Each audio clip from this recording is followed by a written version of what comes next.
Buon pomeriggio a tutti, benvenuti. Scusate, io ero un po' in ritardo, ma l'aereo è partito con mezz'ora di ritardo ed è arrivato ancora più in ritardo a Venezia, accumulato durante il volo. Benvenuti, bentornati a chi ha già fatto qualche giornata informativa. Noi oggi fondamentalmente mettiamo l'attenzione un attimo su quello che è il FESR, e cioè come più volte abbiamo detto, i fondi europei si dividono in due grandissime categorie: i fondi diretti, che sono fondi che vengono erogati direttamente da Bruxelles e che normalmente sono fondi anche abbastanza complessi come accesso, perché serve un partenariato, quindi più nazioni che si mettono assieme e partecipano a questi bandi. Sono bandi dove vince il migliore, ma normalmente sono appunto bandi che vengono fatti a livello europeo, quindi partecipano tutte le nazioni, mentre poi c'è un altro secondo grande gruppo che sono i fondi strutturali. Sono quei fondi che vengono assegnati in maniera esclusiva a ogni singolo paese e che in Italia vengono erogati attraverso le regioni.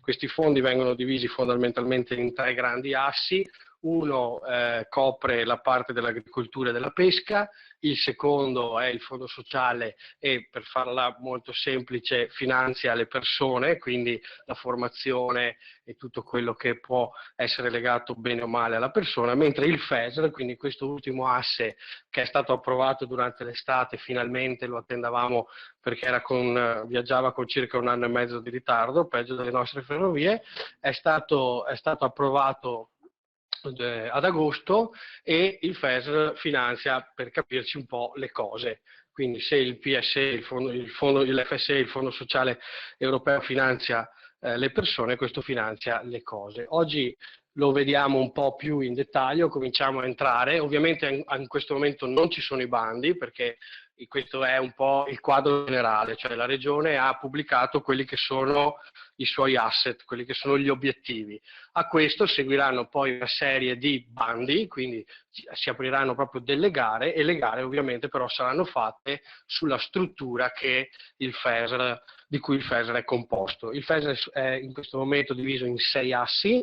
Oggi la dottoressa Tagliaferro ci aiuterà ad analizzarli tutti e 6, quindi vedremo esattamente che cosa la Regione si aspetta nei prossimi 5 anni, 6 anni a livello di bandi, in maniera che ognuno possa cominciare a elaborare che tipo di progetto può sviluppare in questi anni, per capire poi se c'è la possibilità di finanziarlo.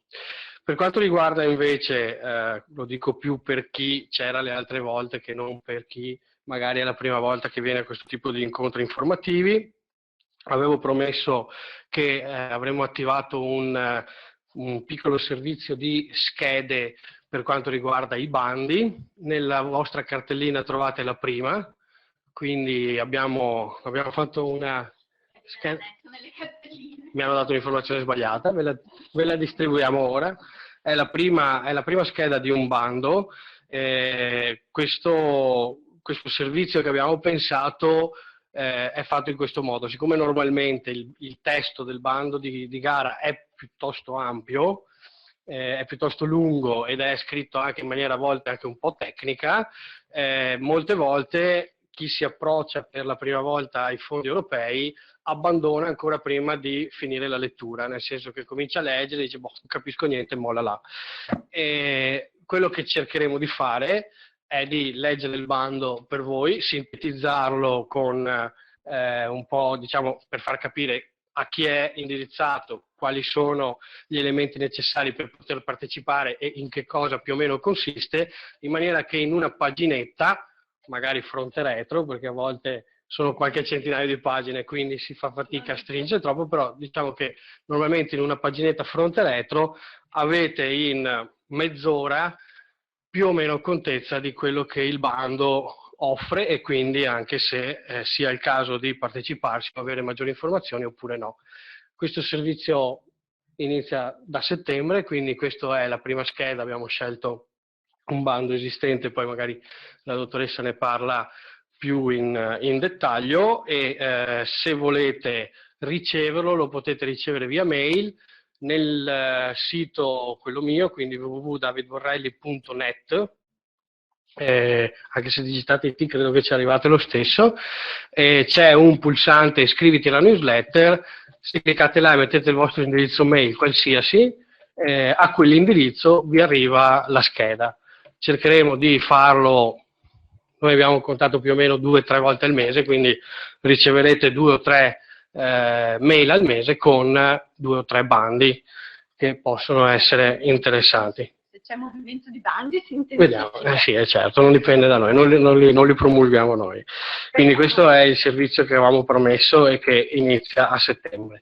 L'altro a cui avevamo pensato era quello di avere una persona fisica, quindi una persona che potesse in qualche maniera aiutare qualora ci fosse l'idea di un progetto, quindi magari partecipo a una giornata informativa come questa, capisco che ci sono delle possibilità per ricevere dei finanziamenti dall'Europa, ho in testa un'idea ma non so bene se quest'idea si sposa, cioè è adatta a quello che mi è stato detto o eventualmente ad altri bandi che non conosco.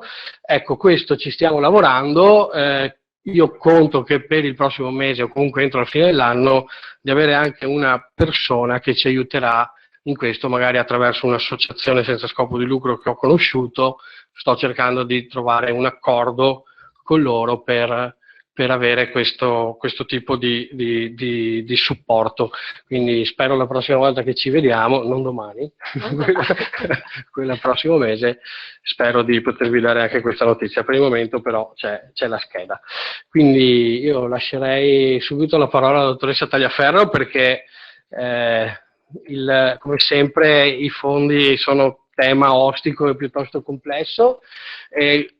Noi abbiamo come sempre cercato di leggere con attenzione i vostri feedback, quindi l'altra volta avevamo cercato di unire gruppi eterogenei e il feedback che abbiamo avuto è stato fondamentalmente quello di dividere in 2 gruppi, c'è da una parte quello più aziendale, più diciamo rivolto ai professionisti e quello più rivolto all'associazione e al sociale a un altro, quindi oggi facciamo questo incontro più rivolto verso aziende, più verso il mondo business e domani invece faremo un incontro più legato al volontariato e alle associazioni di quel genere lì. Ovvio che se oggi emergono altre difficoltà io mi aspetto il vostro feedback, quindi per favore diteci tutto quello che non va, se non capite, se non è chiaro, scriveteci tutto perché queste giornate sono fatte per voi e se non vi arriva il messaggio è inutile che le facciamo, quindi fatemi questa cortesia, piuttosto che dirci bravi, scriveteci tutto quello che non va perché questo ci serve a migliorare. La dottoressa è talmente brava che a volte scivola e dice qualche cosa tecnica di troppo, non abbiate paura, alzate pure la mano, interrompetela e dite voglio che ci spieghi meglio questo perché è preparatissima, sa tutto e quindi approfittatene. Buon lavoro e buona continuazione, grazie. Io ringrazio David Borrelli che elegantemente mi fa notare che delle volte vado troppo nello specifico, per cui l'impegno che ho preso anche con Valentina, ho detto questa è una lezione molto basica, un po' perché ci siamo costretti, nel senso che parlare del futuro a bandi non ancora aperti è un po' insomma azzardare e quindi anticipazioni sui prossimi bandi vuol dire andiamo a vedere quelli vecchi e proviamo a dire cosa possiamo aspettarci dal dibattito che c'è, un po' mi sono informata, ma insomma non ci sono certezze ancora, però potrebbe essere che per Natale, i bandi di Natale, insomma sotto l'albero, insomma qualcosa arrivi, oppure per l'inizio insomma del 2016. Come diceva appunto David Borrelli, c'è stato un ritardo abbastanza ampio, è stato rimandato al mittente e rivisto insomma un paio di volte il documento e quindi adesso andiamo a vedere. Io invito, ecco l'abbiamo chiamato un po' percorso di avvicinamento, guida alla lettura, non scappiamo dal testo base, lo guardiamo, anche se è brutto perché è veramente bruttino, nel senso che è molto tecnico ed è frutto di un taglia e cuci che porta ad essere poco leggibile, poco logica tutta la numerazione dei paragrafi che ogni tanto saltano, non tornano, non si capisce. Poi c'è una terminologia particolare tra assi strategici, obiettivi tematici, linee di intervento, obiettivi prioritari, insomma andremo un po' a chiarire perché esistono tutte queste voci, non sono sostitutive una dell'altra e hanno delle funzioni precise, per cui schedina alla mano, ho chiesto cortesemente di ristampare questa schedina perché in questa tabella ci sono tutti, OT, assi, obiettivo tematico, priorità di intervento, quindi giusto per dire, quando escono i bandi vado a vedere, mi sono segnato un po' cosa vuol dire quella cosa. Sì, questa sì, è una schedina in più giusto per fare un po' di focalizzazione, però poi la proiettiamo e guardiamo il testo del POR FESR direttamente. Per cui, quindi intervento molto lineare, ripercorriamo in linea di massima cos'è questo acronimo, il piano operativo regionale per il Fondo Europeo per lo Sviluppo regionale, quindi in qualche modo il Veneto si è dotato di 2 strumenti operativi per interpretare le linee e anche per utilizzare i fondi europei per lo sviluppo regionale, del territorio regionale. Persone e cose, giustamente diceva Borrelli.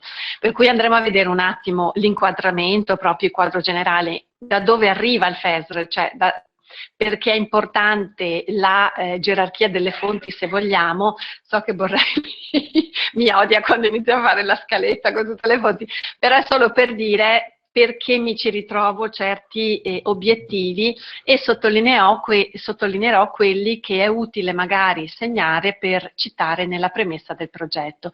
In tutti i progetti della Regione Veneto, anche nel Fondo Sociale, è sempre la prima tabella del form, è sempre motivazione, perché fai questo progetto, dove lo inquadri, come si allinea all'obiettivo tematico che hai scelto.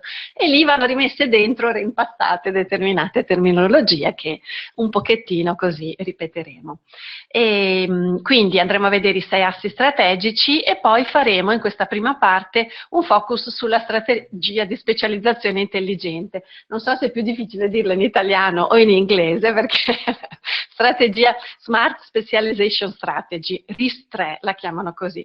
Però Smart Specialization Strategy è il suo nome nel senso che viene dal livello comunitario e tutti i territori in Europa sono invitati ad averne una a livello nazionale, possibilmente anche regionale, e quindi ogni territorio in qualche modo l'ha gestita in maniera diversa. C'è chi l'ha messa fuori quasi pronta e forse ha fatto un po' prima, però magari in maniera meno coinvolgente, la Lombardia, però è fuori già da febbraio. C'è chi, come la Regione Veneto, ha fatto molti tavoli per coinvolgere i territori, quindi tavoli che hanno visto proprio tutti gli attori dello sviluppo locale, dalle associazioni di categoria agli operatori economici, e andremo a vedere il sito da tenere d'occhio, e vi invito ad iscrivervi, proprio il sito del tavolo di partenariato, in modo che c'è la newsletter, così appena arriva il bando siete avvisati, insomma. Però questo tavolo di partenariato quindi ha partecipato alla stesura, ha fatto le proposte alla Commissione europea, era un tavolo un focus, un panel per dialogare con la Commissione europea sulla interpretazione del POR. La strategia di specializzazione intelligente si allinea direttamente a Europa 2020 e in qualche modo va a individuare quali sono gli assi di punta, quali sono i nostri cavalli vincenti. È stato un po', criticata dall'Unione Europea delle cose, perché in qualche modo mappa più quello che c'è, più che dire andiamo in questa direzione. Secondo me va letta nel incentiviamo, sosteniamo questi driver, questi punti di forza della nostra economia, quindi poi li andremo a vedere, sono 4 settori che dovrebbero trainare più di altri, insomma, lo sviluppo locale, soprattutto perché si allineano ad Europa 2020. Nella seconda parte andiamo a vedere i bandi passati per fare un po', visto che sono una chiaraveggenza dei bandi futuri, e andiamo a capire quello che abbastanza certamente si ripeterà. In primis, per andare a giocare sul sicuro, ho scelto dei temi, per non proprio sparare a caso, che sono più probabili, e quindi i distretti, le reti innovative e le aggregazioni di impresa. Sono 3 aree che rientrano nell'obiettivo dell'innovazione, quindi innovazione, obiettivo 1, e in qualche modo anche competitività e sostegno alle competitività delle imprese. Quindi quelli che possono essere più utili. Questa è la collocazione. Vedete i fondi che ha nominato già Borrelli, sono i fondi strutturali e sono l'espressione della politica di coesione o politica regionale, chiamatela come volete. Tra questi appunto FSE, persone, fondo di coesione, cerca proprio di tendere i vari territori, perché il nostro mercato unico europeo deve essere unico più possibile, quindi come armonizzazione delle normative, ma anche come livelli di sviluppo economico. Quindi ovviamente c'è poi una mappa regionale, più fondi vanno alle aree più svantaggiate e un po' meno fondi, insomma, alle aree più strutturate. Però il rinforzino arriva dal fondo di coesione. E poi c'è il Fondo europeo per lo sviluppo rurale. Ecco, qui vi invito a vedere le pagine anche dei quotidiani. In questi giorni c'è una bella campagna della Regione Veneto sul Fondo europeo per lo sviluppo regionale, perché è stato approvato appunto il POR. La dottoressa Forcolin sta diventando la massima esperta del piano di sviluppo rurale e anzi la ringrazio anche per aver proprio riassunto veramente, insomma, con capacità di sintesi notevole il POR, perché insomma è il suo lavoro in qualche modo per dare uno strumento rapido ed inquadrare con questa guida alla lettura un po' proprio l'argomento. E infine c'è pesca, affari marittimi e pesca, quindi insomma che ha moltissimi soldi, tra l'altro è ben corazzato rispetto ad altri, però noi siamo sul FESR oggi, quindi l'acronimo è FESR. Andando avanti, proprio fondi strutturali, tutti quelli che abbiamo visto insieme sono i SIE, se sentite nominare, e attuano questa politica. Questa è la distribuzione per aree, no? 3 categorie di regioni.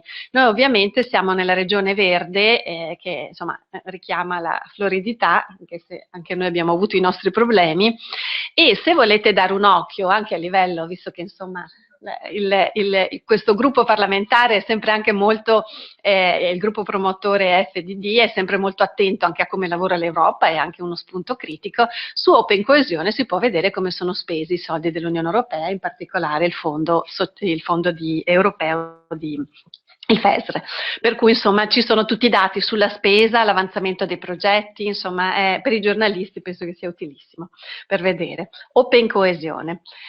Questa è la gerarchia delle fonti, giusto per capire dove si colloca il FESR. Il FESR sta nell'ultimo livello, quello regionale, dopo il livello UE con i regolamenti e il quadro strategico comune.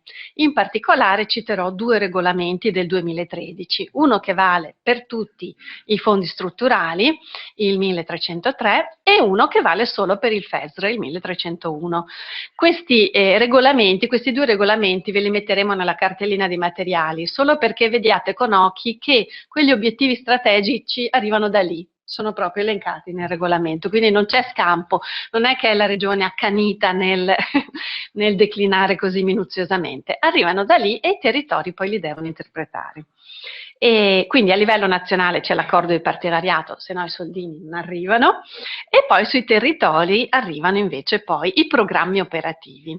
Quindi il nostro FESR in qualche modo è da qui che nascono i bandi, così come il Fondo Sociale sta già lavorando sui bandi attivamente, insomma già quest'estate è stata molto prolifera in termini di bandi, ne avevamo presentato uno il 4 luglio e insomma stanno viaggiando bene e stanno anche evolvendosi col registro elettronico, così come che funziona e non funziona, ho partecipato a degli interventi con registro più telefonico che elettronico, però insomma c'è un movimento.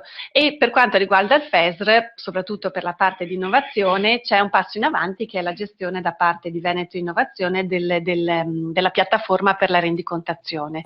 Quindi poi andiamo a vederla, è molto informativa, quindi uno guardando anche gli altri bandi capisce un po' cosa aspettarsi dal suo, insomma è abbastanza didattica. Sì. Giusto perché per capire, poi tornare un attimo su questo schema, se noi dovessimo riassumere un attimo, voi considerate che i fondi partono ovviamente dall'Europa con una scelta politica, quindi fondamentalmente dove sono io viene scelto, la Commissione e il Parlamento decidono dove mettere i fondi dal punto di vista strategico, su che cosa si vuole investire. Vi faccio un esempio, oggi per esempio si parla molto di energia, perché? Perché con la crisi Russia-Ucraina l'Europa si è accorta di avere un problema in questo senso, quindi molti fondi verranno utilizzati per trovare nuove fonti di energia, per la sicurezza energetica e quant'altro, no? Quindi, diciamo, parte da lì, sì? Di fonti di energia. Che cos'è? Ma per esempio c'è in Portogallo una società, credo privata, adesso questo non lo so, che sta valutando se riesce a generare energia dalle maree, e su quello stanno facendo un progetto. Questo è uno dei progetti che probabilmente potrebbe essere finanziato. Quindi una fonte di energia che oggi non esiste e che potrebbe essere sperimentale. E quindi questo è un po' la linea guida. È chiaro che a livello politico non si scende a questo livello, si dice noi vogliamo cercare nuove energie.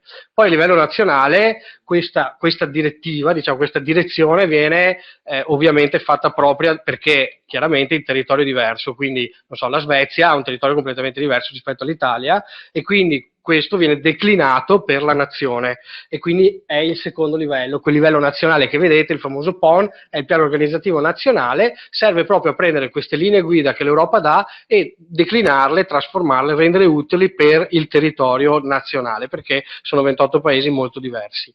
E all'interno poi del piano nazionale diviso per regioni, perché ovviamente anche Veneto e Sicilia non hanno le stesse caratteristiche, hanno problematiche diverse, e quindi si scende a questo livello. Quindi la scala è proprio questa: parte una decisione politica e dice voglio che vadano là, e poi viene declinata nel territorio. In prima persona vede tutta la scaletta, in qualche modo partecipa, l'importante è far sentire la voce dell'Italia, no? Quando si può, quando si riesce, insomma, essere presenti. E quindi, insomma, noi aspettiamo i bandi, in questo caso, dall'ultimo livello, insomma, dal piano operativo. Ecco, queste sono parole chiave, nel senso che c'è un approccio comune per la gestione dei fondi strutturali, quindi li vedete qua citati con gli acronimi, si fa prima, FESR, FSR, tutti assieme, quelli che abbiamo visto, hanno un approccio di gestione comune. Questo regolamento, il 1303, li cita, e questo regolamento in qualche modo parla proprio della concentrazione tematica, no? Invita gli stati, fondo per fondo, poi a concentrare in base alla finalità del fondo. Il fondo sociale lo farà di più sulle questioni sociali e delle persone, il FESR su altri obiettivi che vedremo, ma a concentrare sia in riferimento a livello di sviluppo di quel paese, quindi concentrazioni percentuali diverse, e sia in riferimento all'argomento del fondo strutturale. Quindi insomma questo principio della concentrazione tematica deve essere osservato, e l'hanno dovuto anche rispiegare bene, insomma. E poi c'è la condizionalità addirittura, perché appunto se hanno dovuto, qua si può vedere proprio, ho messo il link per tutta la valutazione ex ante, quindi se parliamo anche di interventi attesi, no, da finanziare sul fronte ambientale, comunque l'impostazione ha dovuto subire una valutazione ex ante per vedere se erano veramente efficaci come tipologia di intervento proposto dalla regione. E quindi, se volete un secondo, cerchiamo di essere veloci. Ah, abbiamo già un problema però qua. Per connettersi ad internet, casomai anche per i prossimi link, perché è utile. Allora, così, forse non ho fatto, giusto perché ne ho messi anche altri per far prima, ma mi sa che non ho fatto prima. Di solito è così, function o altri. No. Se c'è il tecnico gli chiediamo un aiuto. Vabbè, intanto andiamo, questa era la meno importante, più per gli obiettivi per dopo, che andiamo nella pagina della regione o di Veneto Innovazione e casomai chiediamo un aiuto dopo. E quindi insomma c'è una valutazione prima per misurare ex ante l'efficacia degli interventi. Gli obiettivi tematici memorizzate OT, sono 11, però poi nel nostro POR ne vedremo meno richiamati. Nella tabellina, quella che vi ho dato sciolta, vedrete nella parte centrale sono richiamati alcuni obiettivi tematici, ma non tutti e 11. All'interno, diciamo, del regolamento del fondo proprio del FESR sono anche declinate le priorità di investimento per il FESR. Quindi ad ogni obiettivo c'è una sottocategoria. Quindi poi le andiamo a vedere, insomma. L'articolo 5, eccolo qua, del regolamento 1301, declina Il POR cosa fa? Sviluppa tutte queste tematiche dentro 6 assi, quindi 6 assi vanno bene come gestione, anche come gestione organizzativa, perché poi ci saranno uffici diversi che seguono insomma le attività, per cui insomma qua si vede proprio, spero che riusciate a vedere, le priorità del fondo sociale sono quelle più in verde chiaro, quindi queste, le priorità in qualche modo del fondo di coesione sono queste, mentre gli investimenti del FESR in qualche modo concentrano la maggior parte dei soldi sulle prime 4 priorità. Vuol dire che hanno una... Ah, non vedono il massimo. Le prime 4, quindi le prime 4 di qua, in qualche modo. Questa slide serve a capire che gli obiettivi tematici sono per tutti questi fondi strutturali, però in qualche modo per il FESR i fondi si concentrano soprattutto su quelle 4 priorità, che sono il rafforzare la ricerca e lo sviluppo tecnologico e l'innovazione, il migliorare l'accesso alle tecnologie dell'informazione e della comunicazione, TIC o ICT a seconda, nonché il loro utilizzo e la qualità, quindi come vengono usate anche dalla pubblica amministrazione, per esempio, che ancora le usa un po' pochino. E poi migliorare la competitività delle PMI, questo è il fronte dove troveremo i bandi per l'internazionalizzazione anche, per capirsi. E mentre quelli delle reti, ad esempio, tra l'obiettivo 1, ma i bandi poi e gli obiettivi specifici riguardano più priorità. E l'ultimo, sostenere la transizione verso un'economia a basse emissioni di carbonio. Questo obiettivo è molto importante ed è veramente importante anche a livello politico, perché col caso Germania di questi giorni è terribile il fatto di aver messo in gioco pensate ai FESR regionali della Germania, quanto vengono vanificati da un errore come quello della casa automobilistica, delle altre case automobilistiche. Sì. Errore di un errore a monte che poi è stato mascherato, degenerato in truffa e quant'altro, deliberata. Però voglio dire, vanifica tutto l'impegno e in qualche modo tutti i fondi che sono stati messi nei FESR, nei piani nazionali e nei piani locali, tutti vanno lì ad allinearsi, a mettere biciclette, auto elettriche, quant'altro, e vengono, oppure alle imprese diamo l'incentivo per emettere meno carbonio e poi a livello macro.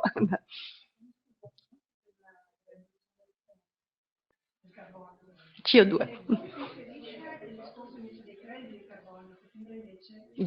Scusa. Guardi, non è il mio settore, confesso che non sono come se... Nell'ETS? Il credito di carbonio, quelli che si vengono commerciati. Sì, l'ETS, il sistema ETS. Sì. Il sistema ETS, vabbè, diciamo che qua non c'entra con i fondi. Non interferisce. È tutt'altra cosa quello. Sì. Non c'entra nulla con i fondi, il sistema ma ETS. Sembra quasi che la possibilità di comprare crediti carbonio per fare un greenwashing dell'azienda possa anche incentivare utilizzi non virtuosi. Ecco, sì, ma infatti non funziona il sistema ETS, non ha mai funzionato. E sotto questo profilo adesso è allo studio anche è proprio tema di questi mesi, riprendere in mano il sistema ETS, perché è evidente che non ha funzionato, purtroppo. E tra l'altro, anzi, non solo non ha funzionato, quindi non è riuscito ad abbattere le emissioni, ma allo stesso tempo ci ha esposti a problemi di carbon leakage, quindi molte aziende sono andate verso altri paesi che non avevano questa normativa. Però esula un po' da questo sistema. Diciamo che qui stiamo parlando principalmente di che cosa l'Europa ha deciso di finanziare e viene declinato nella regione. Quindi, come vi dicevo prima, se a livello politico l'Europa decide di investire sull'energia, qui viene declinato in energia pulita, energia verde, risparmio energetico e tutte queste cose qua. Volevo farvi vedere gli obiettivi, se il regolamento 1303, quello che vale per tutti, per capirsi, per tutti i fondi insieme, mette all'articolo appunto... non posso cambiare... C'era anche l'altra volta questo, ci siamo dimenticati di... niente, vabbè, insomma, fidatevi. Insomma, nel regolamento, quello generale, sono elencati semplicemente tutti gli obiettivi, in realtà il nostro POR ne considera solo 6, insomma, li avevo segnati in rosso per distinguerli da quelli inutilizzati, tra virgolette, o che c'erano magari in maggior numero nelle edizioni precedenti. Devo mettermi un qualcosa per spostare la... E dopo non li ritroviamo nella versione finale, insomma. Quindi li teniamo qua.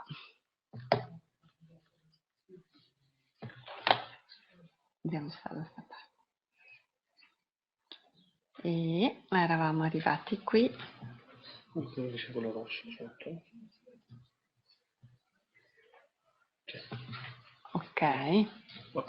Ok.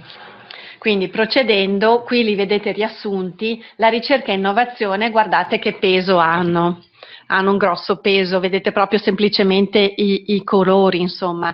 Questi sono gli obiettivi tematici a livello nazionale, poi a livello appunto regionale sono diversi, però in qualche modo vedete anche il clima, l'ambiente, i trasporti sostenibili, inclusione sociale, lotta alla povertà, istruzione e formazione, capacità amministrativa.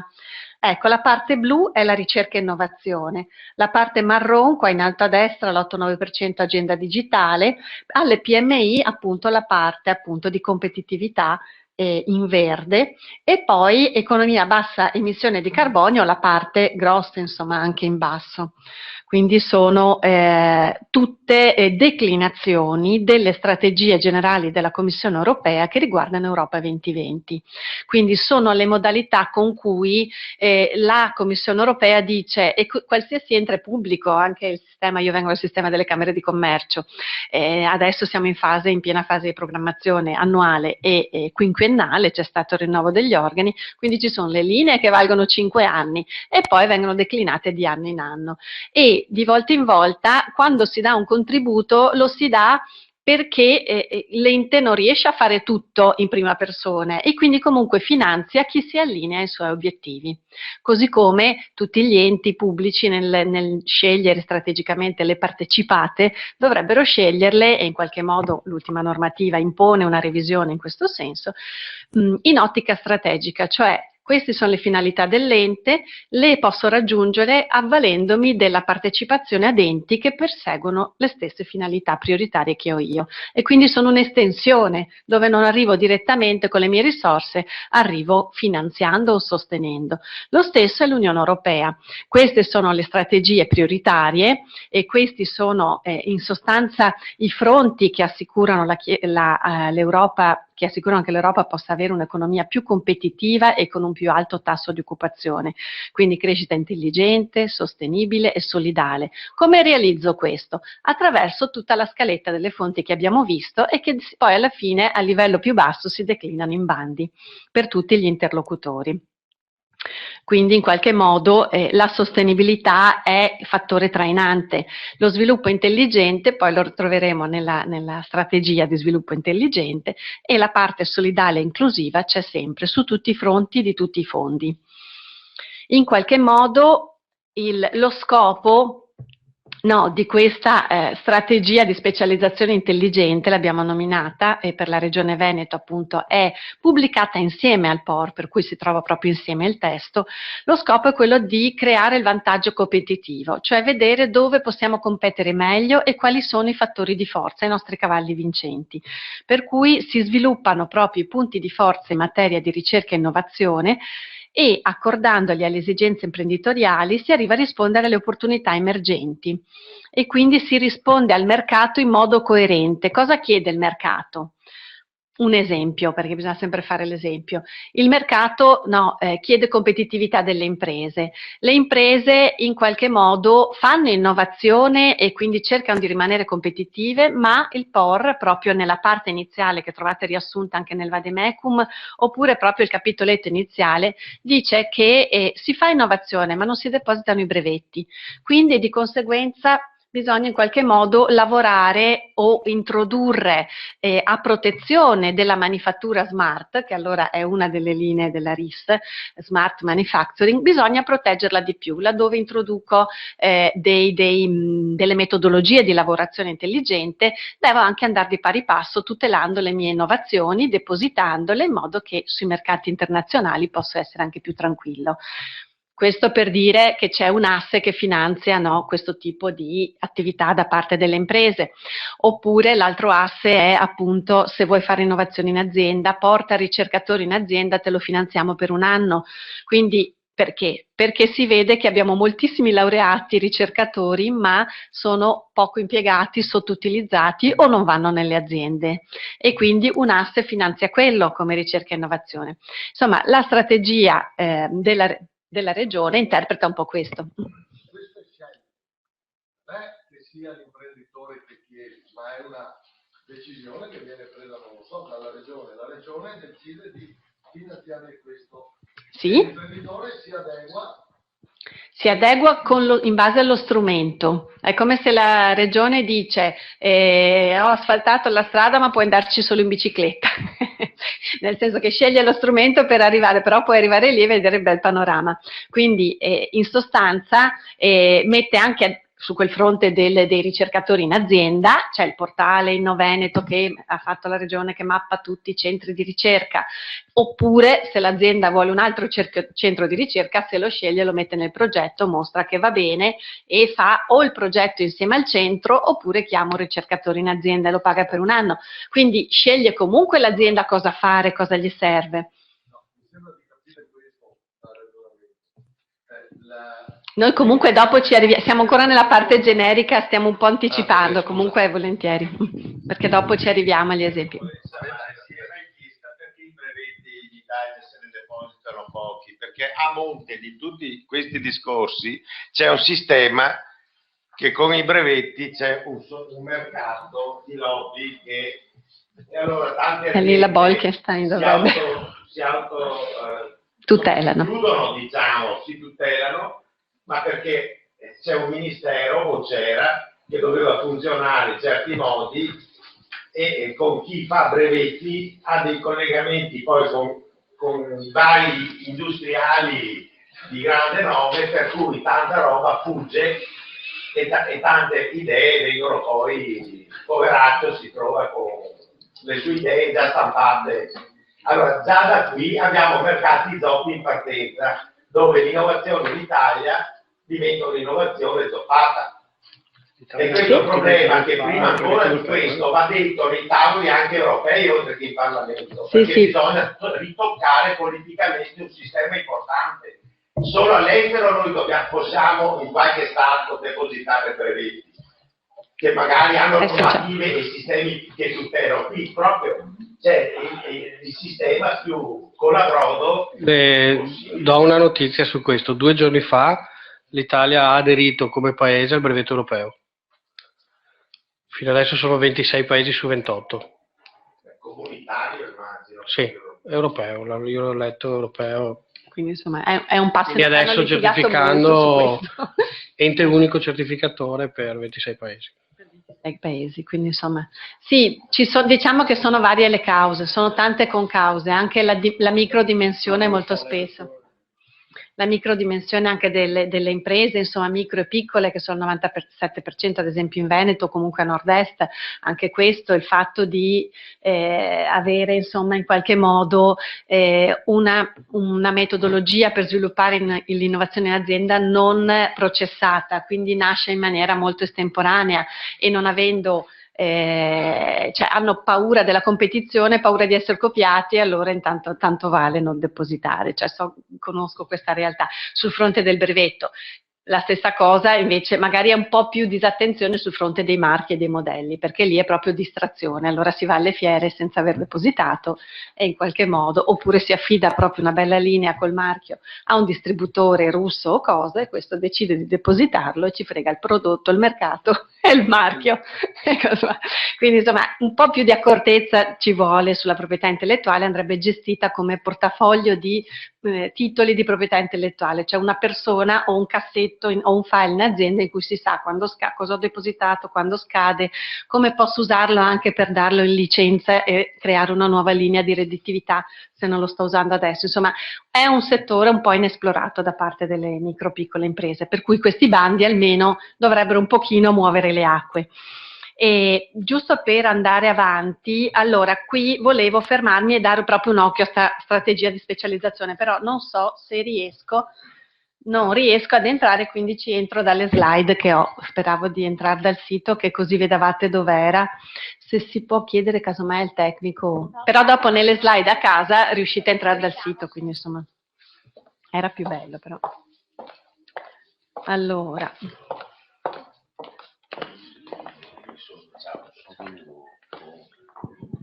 per capire insomma il percorso di definizione, questa è la strategia di ricerca e innovazione, e nella cartellina che vi arriverà c'è anche il testo della RIS, cioè di questa Smart Specialization Strategy Regione Veneto, 3 luglio 2015, è il testo in qualche modo che è stato l'ultimo, insomma quello rivisto, revisionato a seguito delle osservazioni, no, della Commissione Europea, quindi in qualche modo dovrebbe essere quello valido.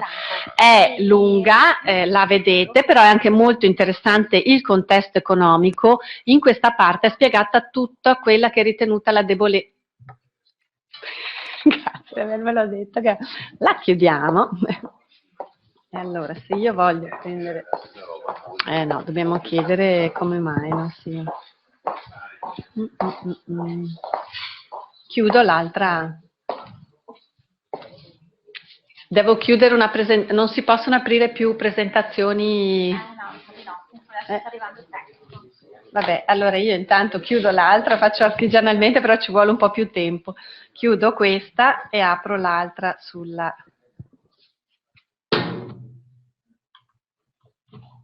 Ah, ma riparte con il F10, no?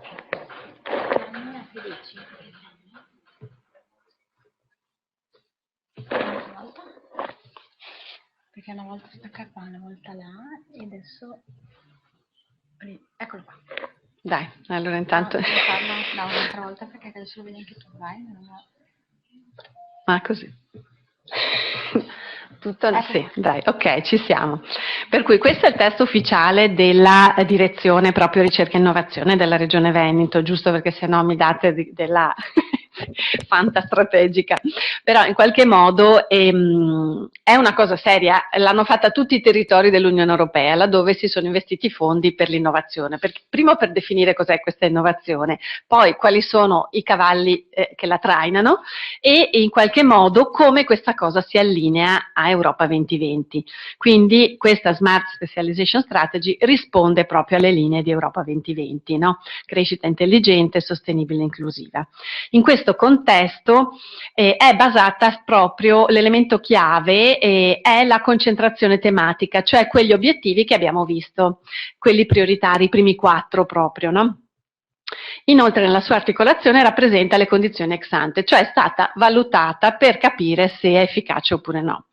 Insomma, punta a valorizzare i punti di forza e i vantaggi competitivi presenti nella regione, supporta l'innovazione, quella basata sulla pratica, perché queste sono le nostre imprese, concentra le azioni di sostegno su priorità strategiche e rende più efficiente l'utilizzo dei fondi nazionali e vabbè. Migliora il processo di innovazione, migliora la governance e risponde in qualche modo alle sfide, cioè dove va il mercato? Reagiamo con questo. Per cui questo riguarda il processo condiviso, no? È stata fatta un'analisi del contesto, è stato coinvolto insomma il territorio, adesso insomma ne abbiamo già parlato. Quindi i lavori di preparazione vengono dagli anni precedenti, e in qualche modo il contesto regionale ha potuto esprimere proprio le proprie opinioni in materia, quindi sono stati fatti i tavoli con le imprese. in qualche modo queste sono le informazioni di base che hanno considerato: quante imprese ci sono, quanti distretti, università, enti di ricerca, chi abbiamo in casa come ingredienti dell'innovazione.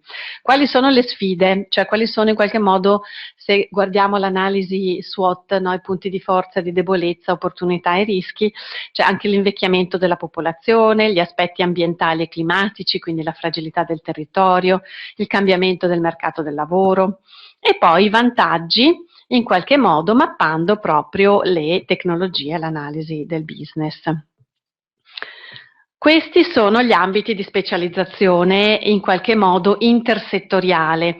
Cioè, cosa vuol dire questo? La regione preme perché ci si stacchi un attimino dall'idea sempre di mappatura settoriale. Noi siamo un paese che dai Guelfi e Ghibellini in poi abbiamo sempre ragionato in termini di corporazioni e sui nostri territori molto spesso nel giro di 50 chilometri, penso alle associazioni anche del turismo, insomma, tante associazioni di categoria che magari a volte poco si parlano in qualche modo, però tante associazioni di categoria settoriali, per cui abbiamo Confartigianato e CNA, Confcommercio, Confesercenti, Confindustria, Pindustria, eccetera, e via dicendo.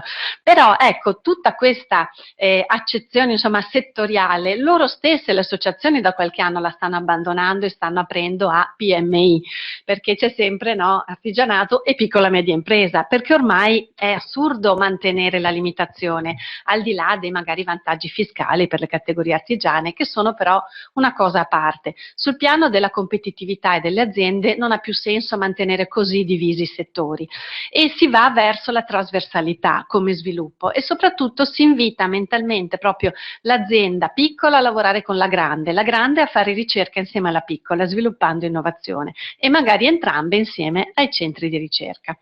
Per cui questi sono i fronti che hanno individuato, no? Vabbè, che sono i nostri asset produttivi: costruzione e produzione dei beni per la casa e l'ufficio, meccanica e intreccio di filiere, sistema moda, agroalimentare e cultura e turismo. Qui non andiamo a perderci. In qualche modo questi sono i dati, no?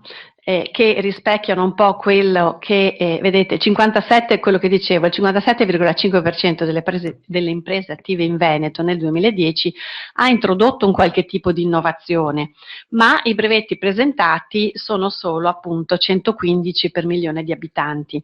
Quindi qua bisogna capire, andare a vedere quali sono le difficoltà.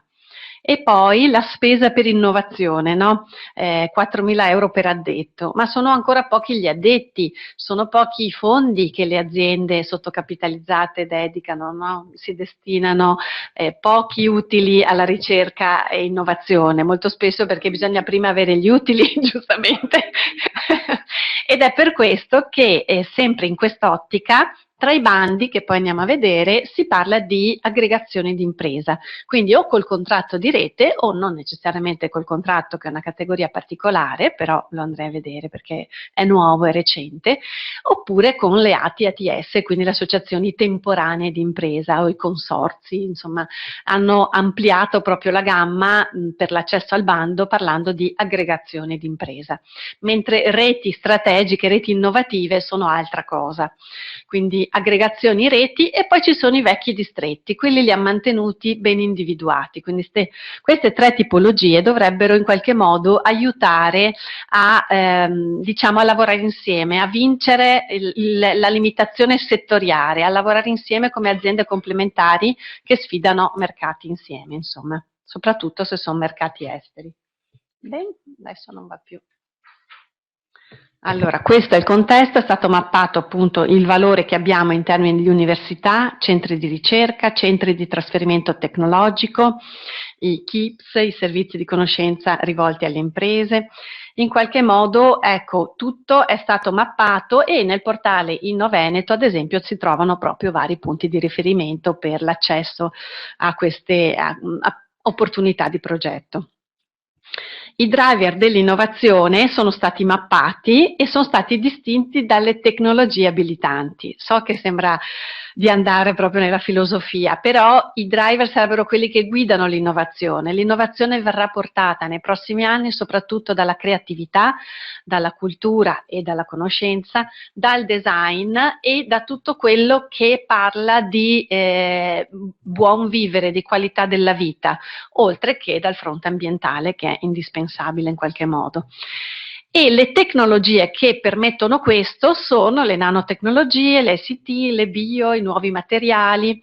Ecco, ad esempio, quello che dicevamo, l'azienda fa quello che vuole, non fa quello che vuole. Ero in una fabbrica di salotti l'altra settimana e questi fanno continuamente prototipi, cose nuove, ma soprattutto sono molto attenti ai nuovi materiali, per cui hanno unito la capacità di lavorare sull'innovazione di design, perché fanno divanetti strani molto carini, adesso vogliono aprirsi anche al commercio elettronico con una linea a parte, insomma la loro innovazione la stanno inventando, escono dal tradizionale, vogliono smettere di essere terzisti e basta per grandi gruppi e il loro marchietto vogliono farlo venire fuori con altri canali. Allora, lo studiare il mercato e come apparire su nuovi mercati, compreso quello online, è innovazione strategica se vogliamo. Organizzare l'azienda, cambiare l'organizzazione è innovazione strategica. I driver di questa innovazione sono per loro i nuovi materiali, ma anche le ICT in qualche modo se vogliono aprirsi al commercio elettronico.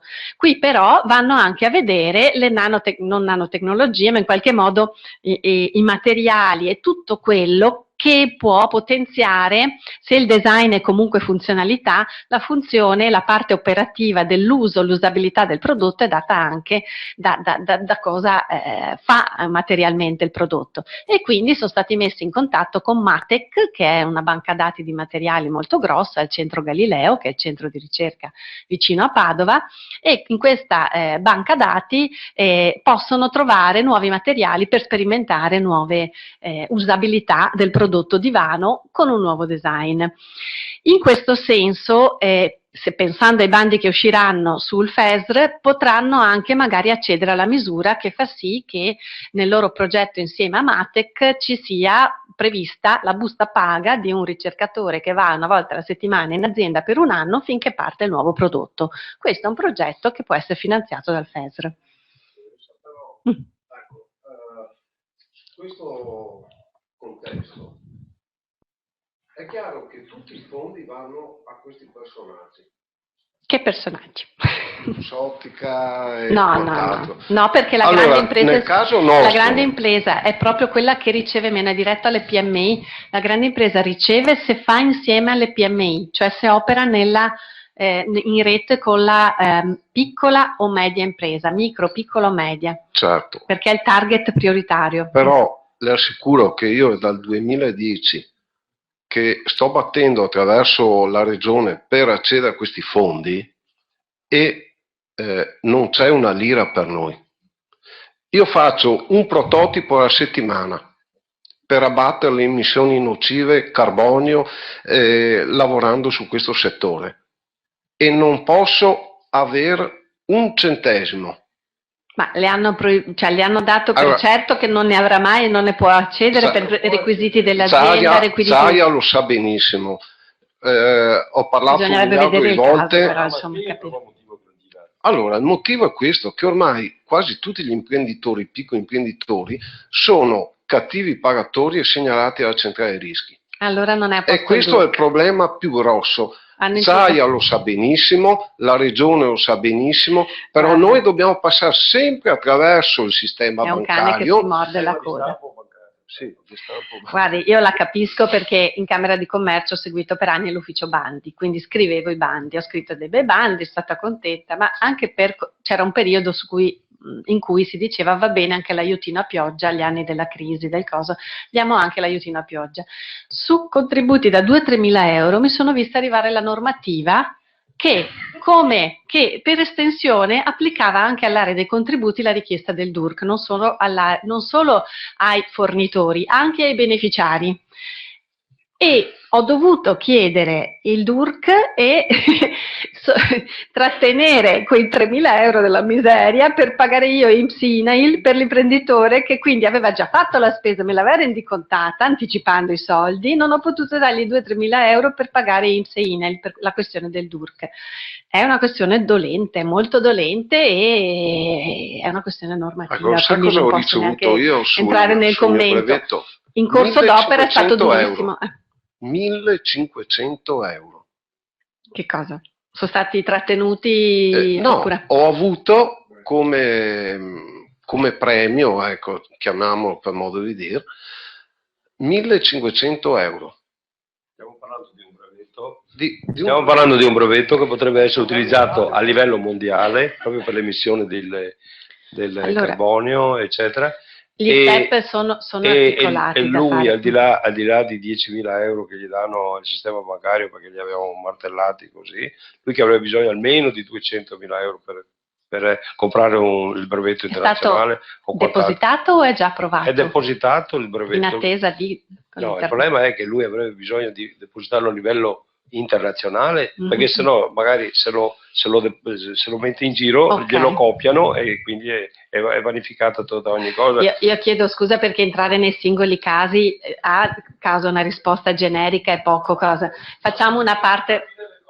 Vanno bene, sì, per capire le cose sicuramente. Sì, vorrei dire che l'argomento è complesso, quindi la visione che ha l'imprenditore è in qualche modo giustamente la sua visione e molto spesso, le dico perché proprio dell'ufficio bandi sa quante me ne sono sentite dire, ma lei è venuto nel momento sbagliato in cui non c'era il bando, per me non c'è mai niente, quindi bisogna un po' anche vedere a che bandi si è in qualche modo rivolto, in quale momento, quali erano i costi ammissibili, le spese ammissibili. Bisogna vedere nello specifico l'attività, perché poi andiamo a vedere le graduatorie e quindi qualcuno insomma sarà anche stato finanziato. È vero che si può fare di più, assolutamente, e soprattutto per informare le imprese nel momento giusto, questo sì, e anche per essere una pubblica amministrazione meno chiusa in armadio che risponde con l'email e basta. Però tanto il bando modelli più adesso. Sì, del Ministero, ma... Esattamente, volevo infatti dirlo, poi mi è passata... cioè, Brevetti Più è stato rinnovato, è già rieditato e consumato come bando, vale la pena di informarsi, è un bando ministeriale, però presso ogni Camera di Commercio c'è un punto informativo, forse anche presso Veneto Innovazione, in Camera di l'Ufficio Brevetti. E no, sui costi già anche realizzati, quindi insomma vale la pena fare un tentativo, insomma. Anche Brevetti Più? Ma il problema era il DURC, allora, forse il fatto che non poteva, cioè ecco, una regola generale spiacevole, ma è così, prima di accedere a qualsiasi misura agevolativa ormai è meglio avviare l'iter per mettere a posto le cose con INPS e INAIL.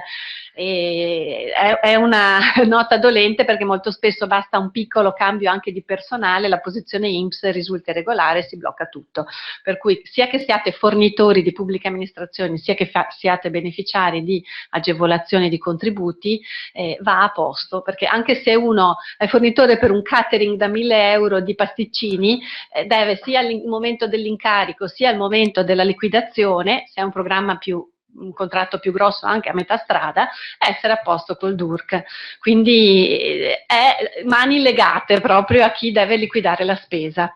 Siamo in streaming e non posso dirvi quello che ci si trova a fare anche come pubblica amministrazione per andare incontro, perché e posso? Di 5 ristoranti una volta con un gruppo comunitario non ne avevo uno in cui potevo andare a mangiare, ho dovuto andare da quello dove si mangiava male, lontano, perché non avevano il DURC a posto. È assurdo. Sì, scusi, io volevo fare una domanda prima, adesso che ha introdotto il tema del DURC, visto che però non è il tema, abbiamo tanta cosa. No, lo so, però siccome abbiamo un po' divagato, cerco di chiudere il cerchio, sì. Poi agli amici imprenditori vorrei dire una cosa che forse vi può interessare. Allora, io pensavo questo, per quanto riguarda l'innovazione tecnologica, alcuni anni fa, siccome ho avuto a che fare molto spesso con consulenti dell'area Veneto orientale, Jesolo in particolare perché ho lavorato molto là, mi segnalavano che a livello di applicativi per il turismo sui siti web non c'era ancora, diciamo, la diffusione che c'è ora, parlo di un po' di anni fa, mancava proprio lo sviluppo del software e dei siti rispetto ad altre aree, pensiamo anche al litorale friulano piuttosto che marchigiano, eccetera, e questo mancava e manca ancora perché a livello internazionale era una cosa che vivevano male, perché a livello di pubblicità e quindi di sviluppo delle attività, e nonostante Jesolo abbia un nome e una fama forse diciamo superiore all'aspettativa di questo punto di vista, e non era abbastanza sviluppato. Questa è una cosa molto interessante secondo me, che andrebbe vista in certo modo. Per quanto riguarda poi c'è un discorso che riguarda in particolare la nostra città, Venezia. Però mi chiedo scusa, non l'ho messo a fuoco, c'è una carenza, quindi una mancata adeguamento. Sì, diciamo che molti operatori del settore dicevano che l'imprenditore, l'albergatore meglio, dico isolano, aveva difficoltà ad ottemperare a queste, diciamo, utilità comunicative in modo da potersi porre sul mercato in maniera più competitiva, nonostante comunque ci sia sempre il turismo, però non ci sia generazionale, devono chiedere ai figli dell'imprenditore. Diciamo che i nuovi subentranti, chiaramente persone più giovani, però spesso sono anche di situazioni che sono un po' cristallizzate. Era un problema ingente questo, e lo è ancora in parte. Anche l'adeguamento della struttura alberghiera, perché i nostri alberghi, dove si mangia benissimo, i 3 stelle famosi, no, ma io, la lampada neon e la stavo parlando di innovazione tecnologica, no, ma io volevo dire in particolare a Venezia, che ovviamente insomma la seconda o terza città più turistica d'Italia, una delle prime in Europa, insomma. Io dicevo che noi nel nostro programma per le ultime amministrative avevamo pensato anche delle suggestioni su questo, compreso anche sviluppare l'indotto sia per la terraferma che per quanto riguarda creare di offerte di pacchetti turistici che partissero da Venezia e arrivassero fino a Padova piuttosto che a Treviso, e anche a livello regionale. Cioè, si era pensato a delle cose, non abbiamo vinto, magari speriamo di vincere la prossima volta, però diciamo che c'è molto carne a fuoco su quello. Sul discorso DURC, io qualche volta per motivi professionali ho avuto a che fare anche col suo ufficio a proposito, c'è una novità che molti però non sanno, perché è vero che spesso anche per il catering, che diceva lei, piuttosto che per la piccola associazione, si creano però dalla fine di giugno, quindi con decorrenza il 1° luglio, le cose sono un po' cambiate, nel senso che diciamo 2 circolari INPS e INAIL congiunti hanno introdotto il famoso DURC online. Allora io per molti anni, già quando lavoravo a San Donai, quindi in proprio lo facevamo. Perché uno deve averlo a posto come comunque, piccolo non ufficio, è che online non ce l'ha a posto, va bene. No, però c'è, diciamolo, il DURC online non è più un provvedimento che mette a pubblica amministrazione, è praticamente un'autocertificazione che viene lasciata in automatico dal portale degli istituti. Però cosa succede?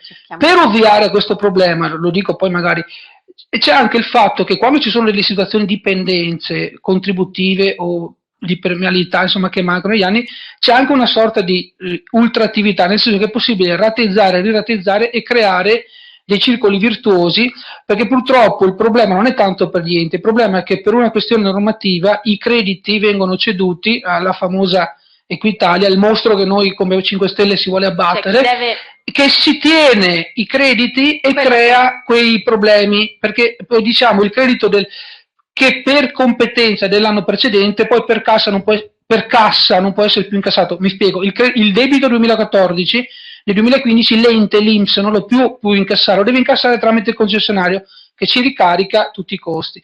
Allora, secondo me, visto che queste cose io noto che anche nelle piccole e medie imprese, perché non c'è ancora, è una cosa recente, non è diffuso, sarebbe interessante fare dei tutorial, fare dei approfondimenti su questi, perché sono cose obiettivamente semplici, però perché noi che siamo addetti ai lavori, cioè lei mi capisce molto bene quando parlo. Mi fa piacere perché l'ho suggerito, ho fatto una tabellina sulla nuova programmazione, ho consigliato. Perché noi, per esempio, io lavoro all'INAIL, la direzione regionale nostra su queste cose è molto sensibile e sarebbe interessante svilupparle, perché insomma per me le PMI sono quelle che sono in più difficoltà, perché magari la grande impresa si muove con altri, però la PMI, che poi sono quelle che soffrono di più di queste cose, non hanno gli strumenti per tutelarsi. Assolutamente. Tutto qua. Grazie, no, concordo pienamente, perché sul fronte della comunicazione anche digitale la pubblica amministrazione ha molto da fare come strada, insomma, proprio per semplificare e essere... No, però quello dei tutorial, proprio, guardi, ieri ho completato una tabella di ipotesi, l'ho messo dentro, perché così velocemente, no, la procedura viene spiegata.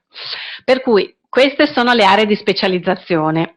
In sostanza, il percorso di definizione le ha individuate, sono le eccellenze, diciamo, in qualche modo della Regione Veneto, e si punta su questo per competere, insomma, per far competere le imprese. Quindi Smart Agri-Food vuol dire, adesso lo vedremo, insomma, agricoltura evoluta e comunque dal punto di vista cibo e agricoltura, quindi agroindustria, se vogliamo, evoluta, e Sustainable Living, che vuol dire sia, adesso lo andiamo a vedere, l'abitare, ma anche in maniera più estesa, in senso lato, la qualità della vita, creatività e Smart Manufacturing, quindi la manifattura dalle stampe 3D a tutto quello che fa cioè, chiudo solo perché sennò veramente non finiremo mai, non vedrete mai i bandi.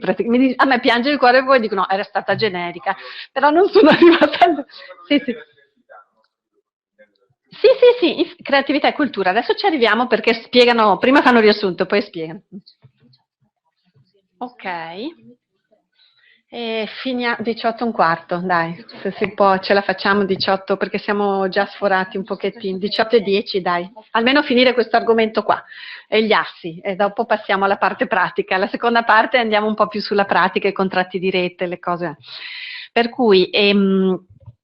gli ambiti strategici individuati per il Veneto sono questi, no? La logica che si diceva prima era quella del passare dai settori tradizionali, che non vedete ma ve li elenco, agricoltura, industria, meccanica strumentale, tessere, abbigliamento e via, la concia, l'occhiale, il vetro artistico, il vetro industriale, l'edilizia, l'arredo, quindi molto quello che già conosciamo come codici Ateco, anche come diciamo una fertilizzazione trasversale, usano queste parole anche in inglese che sono ancora più così diciamo sfidanti, e in qualche modo attraverso questi 4 driver si può arrivare a innovare, cioè unire in qualche modo creatività, cultura della conoscenza, design, in qualche modo l'attenzione all'ambiente, cioè potenziare da un lato con questi temi il potenziale innovativo proprio dell'impresa e del prodotto. Questa è la logica che vogliono loro, nel senso che non è che la vogliono, la auspicano in qualche modo. Se la domanda è rappresentata come ciò che vuole il mercato di qua, queste sono le CATS, praticamente le tecnologie abilitanti che abbiamo visto, le nanotecnologie, biotecnologie, fotonica, ICT, nuovi materiali e altre, che in qualche modo permettono di aumentare la creatività, se vogliamo, in tutti i settori. E poi, quindi questa fertilizzazione trasversale dovrebbe in qualche modo portare, adesso al di là della fantasia delle slide, il viaggio deve essere dal lato sinistro della tabella verso le possibili traiettorie di sviluppo. Questo è più semplice, cioè dall'edilizia, arredo, turismo e illuminotecnica, no, pensare come settori trasversali quelli della meccanica, energia, mobilità, silvicoltura, biomedicale. Con le tecnologie abilitanti e questi driver io arrivo a parlare dei temi dei settori tradizionali, ma è come se aprissi nuove linee di budget, nuove in qualche modo, se parlo di edilizia vado sulla decostruzione o sul recupero, no? Se parlo anche di arredo vado a lavorare insieme all'industria della salute per migliorare le proprietà che hanno anche i mobili e quello che abbiamo noi in casa. In qualche modo, adesso banalizzo per il benessere proprio dell'ergonomica, anche dell'accoglienza, insomma, dell'essere umano in casa, che sia dal letto o quant'altro. E via dicendo, quindi domotica, mobilità domotica, bioedilizia, ristrutturazione sostenibile. Qui pensate quante, dalle vernici alle tecniche, insomma, quanto può essere in qualche modo introdotto.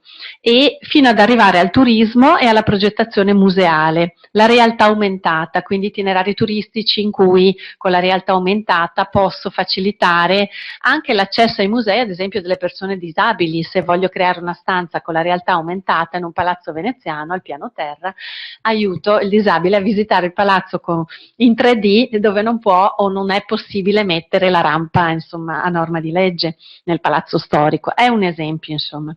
Però questo, sempre la logica è questa: prendo il settore tradizionale e con le tecnologie abilitanti e questi driver dell'innovazione lo sviluppo. Per cui se parlo di agricoltura, allora vado a parlare di maggiore meccanizzazione, biofertilizzanti, nutraceutica, agricoltura di precisione e via dicendo. Insomma, cerco di capire, poi queste vanno lette con calma perché sennò sono parole che volano. Se parlo di calzatura, allora lì, ok, la traiettoria di sviluppo è magari l'abbigliamento tecnico intelligente, per cui Geox fa strada ovviamente, ma da lì in poi la proprietà della calzatura che non sia solo l'aspetto fashion, ma anche quello tecnico o intelligente di supporto alla fisiologia di chi lo indossa. Io accelero, poi ve li guarderete con calma. Sono stati delineati i punti di forza, i punti di debolezza, le opportunità e le minacce per lo stato dell'economia veneta. I punti di debolezza, appunto, è il sottoutilizzo dei sistemi di conoscenza da parte delle imprese. L'offerta dei centri di ricerca e conoscenza è distante dai bisogni delle imprese. Vi sono difficoltà nei distretti a sviluppare progetti innovativi. I centri di ricerca non sono collegati tra di loro, cioè potrei leggerli tutti, ma in qualche modo limitato utilizzo di venture capital. Facciamo tradizionalmente ricorso al credito, adesso in qualche modo anche Veneto Sviluppo, la finanziaria di Regione Veneto, ha attivato, anche grazie al POR precedente, praticamente le uniche linee aperte, tra virgolette, perché devono ancora finire di chiudersi, sulla programmazione passata che vedremo nel sito della Regione sono quelle sulla partecipazione al capitale oppure garanzie attraverso i confidi. Però, ecco, ha voluto tentare questa linea di partecipare al capitale Veneto Sviluppo, ma in realtà c'è un mondo, soprattutto per le PMI, che un po' così si vogliono avventurare anche in Europa, è molto sviluppato, soprattutto per le start-up. Ci sono proprio le fiere in cui si presentano le start-up e cercano il finanziatore. Ci sono anche le nuove metodologie del crowdfunding in internet, quindi l'azionariato popolare, no? Sostegno di un'idea che nasce. Ma al di là di quello i venture capitalist sono molto attenti proprio a finanziare nuove realtà, però queste nuove realtà non devono essere in settori maturi, devono essere ben pensate, con un ottimo business plan e in qualche modo portatrici di reddito comunque sostenibili nel tempo. E quindi via dicendo, sono punti di debolezza che, perché sono qui? Perché la Regione li ha mappati e pari pari li ritroviamo quando giriamo le pagine del POR. Io giro le pagine e trovo pagina a caso dove parlano, no? Poi lo andiamo a vedere, che devo fare un file alla volta, quindi se no ve lo aprivo in diretta. Però nelle pagine del POR prima viene inserito il problema, come se fosse lo sviluppo di una di queste frasette, e sotto, vista la situazione, la Regione quindi intende finanziare barabam barabam. E quindi per queste cose si va a individuare un obiettivo specifico. Quindi abbiamo detto gli assi, gli obiettivi tematici prioritari, il bando corrisponde all'obiettivo specifico, proprio quello più che viene delineato nelle tabelline del POR. Per cui vedete la cronistoria anche nella tabella che vi ho dato sciolta, obiettivo tematico, priorità di investimento, obiettivo specifico e lì parte il bando. Però l'obiettivo specifico deve, nel malloppo del POR che la Regione ha spiegato alla Commissione Europea, deve rappresentare una soluzione a uno di questi problemi, perché deve aiutare a migliorare l'economia regionale. Quindi questo è un elenco breve in qualche modo, ma poi nel POR sono spiegati voce per voce. Il bando nasce per risolvere o migliorare una situazione non ottimale. Questo è il senso. E questa è la linea appunto di sviluppo che in qualche modo come policy mix il Veneto vuole portare avanti.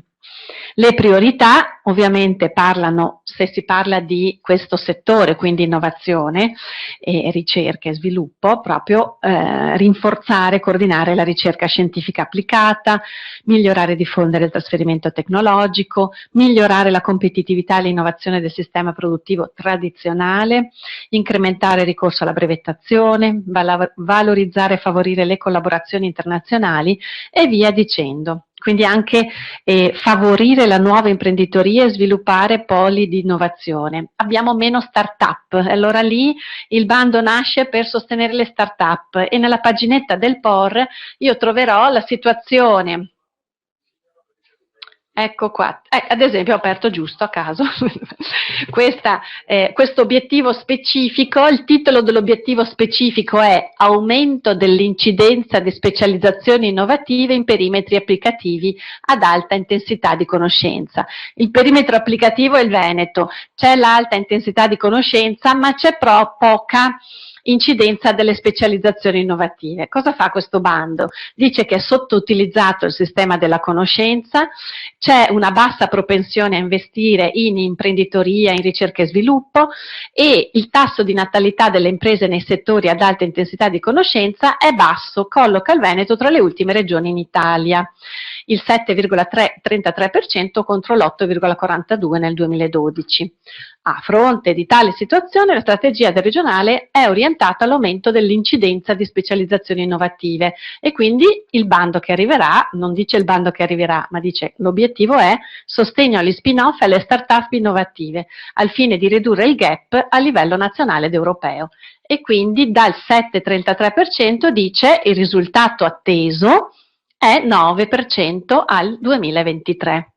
Cos'è questa logica? È prendere un problema che avevamo nell'analisi SWOT e che è nelle priorità, inserirlo nella tabellina del POR, l'obiettivo specifico, questo qua così complicato, che però sfogliando le pagine vedete dice tasso di natalità delle start-up basso, dal 7,33 voglio portarlo al 9%.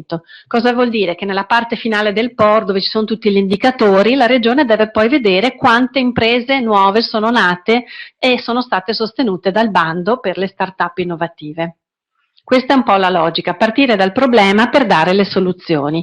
Gli strumenti possono essere ad esempio questi: bando per incentivi in conto capitale, conto interessi o misti per progetti di ricerca e innovazione. Allora lì andremo a vedere il sito Innoveneto con tutti i centri di ricerca con cui poter collaborare.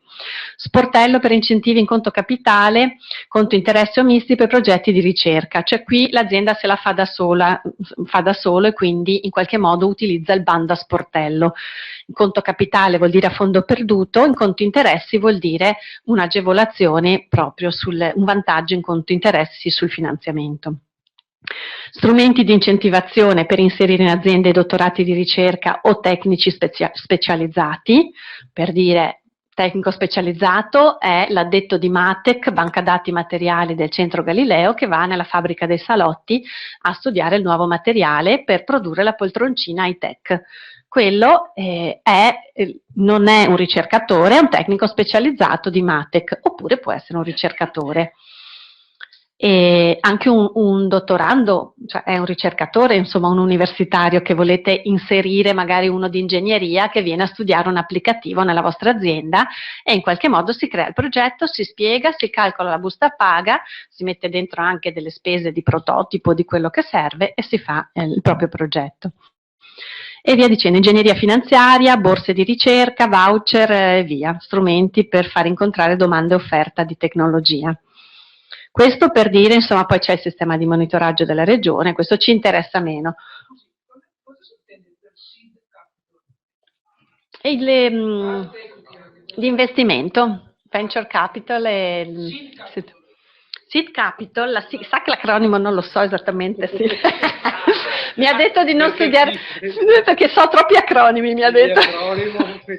Di acronimo perisce, Borrelli. È una variazione sul tema del venture capital, chi lo sa, private equity. Ecco, allora il sostegno proprio è Silicon Valley, proprio finanzio, quello che fa H-Farm per capire, è il capitale per il lancio, però l'acronimo non mi ricordo. È proprio la parola, non è un acronimo, è proprio Business Angel. Guarda l'idea e sviluppa l'idea. Questa, insomma, la vera startup in termini americani. Noi già per startup innovative abbiamo un registro che però sono già più normali come startup innovative. Mentre l'idea proprio della Silicon Valley è quella, posso vendere anche solo l'idea, cioè la organizzo ed è già vendibile. Il mio Facebook o di volta in volta social. Sì, volevo allora, per finire proprio la rassegna delle slide, era per mostrare qualche asse più specifico, è che si può sempre uno alla volta. Allora, abbiamo, giusto per chiudere gli esempi, quando si parla ad esempio di asse 1, ricerca, sviluppo tecnologico e innovazione, no? Se c'è l'obiettivo generale, poi nel bando appunto verrà data forma alle variazioni, no, di sostegno alla ricerca. Siccome ne abbiamo parlato nella pausa, allora volevo mettere 2 o 3 titoli di obiettivi specifici che potrebbero arrivare, nel senso che, come abbiamo visto, l'obiettivo specifico deriva dall'analisi del problema presentato nella paginetta del POR e su quello, no, si punta poi con un indicatore. La Regione Veneto dice: su questo lavoriamo in questo modo, cerchiamo di incentivare per raggiungere un'altra percentuale, se adesso la percentuale non ci piace, tendere a un obiettivo di miglioramento. E quindi l'obiettivo è sempre un pochino l'obiettivo specifico collegato ad un dato carente in qualche modo.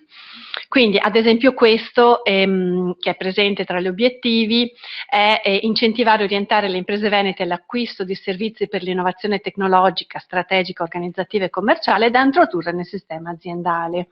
Qui ad esempio vanno bene le fatture, proprio qua si acquista.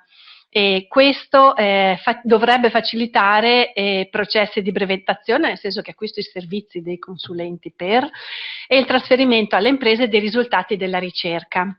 Assicurare tutela agli asset immateriali, in qualche modo qui le PMI possono fare progettualità di ricerca e innovazione negli ambiti definiti dal documento RIS3, la strategia di specializzazione che abbiamo detto. Quindi vorrà dire che organizzare un progetto presentandolo su questa linea, quando uscirà il bando, sarà spiegare in qualche modo come mi allineo alle strategie spiegate nella RIS3, in qualche modo dove vado a lavorare per passare dalla situazione attuale in azienda con le mie difficoltà alla situazione ideale che vorrei migliorare, in qualche modo riprendendo anche i contenuti che troviamo nel testo della RIS o nel testo del POR. Perché la prima parte, che avete visto anche riassunta nella dispensa, porta un po' proprio le problematiche tipiche, per cui se vi allineate a a un mal comune, avete mal comune mezzo bando, questo è nuovo. In qualche modo vi allineate a una linea di lavoro. Un'altra, diciamo, sempre sull'asse 1, questo era quello che nominavamo prima, no? Aumentare il tasso di natalità delle start-up innovative, derivanti anche da spin-off della ricerca. Cosa vuol dire? Ragazzi, ricercatori che si mettono in proprio e l'università in qualche modo incoraggia la nascita di questo spin-off. E in qualche modo qui si va a vedere appunto i dati sugli spin-off, quindi aumentare il numero delle imprese, i progetti di sviluppo e favorire meccanismi di trasferimento tecnologico, anche qui è per le imprese. E è prevista sovvenzione a fondo perduto col bando a sportello. Bando a sportello vuol dire che rimane sempre aperto, però avrà sempre aperto 2014-2020. Allora, contando che il 2014 è andato, 2015 sta finendo, bando a sportello 2016-2020, insomma vuol dire che ci sarà un primo giro di stanziamento e dopo rimane la misura pronta e in un altro momento successivo viene rifinanziata. Quindi di solito è così il bando a sportello, va comunque a tornate per esaurimento.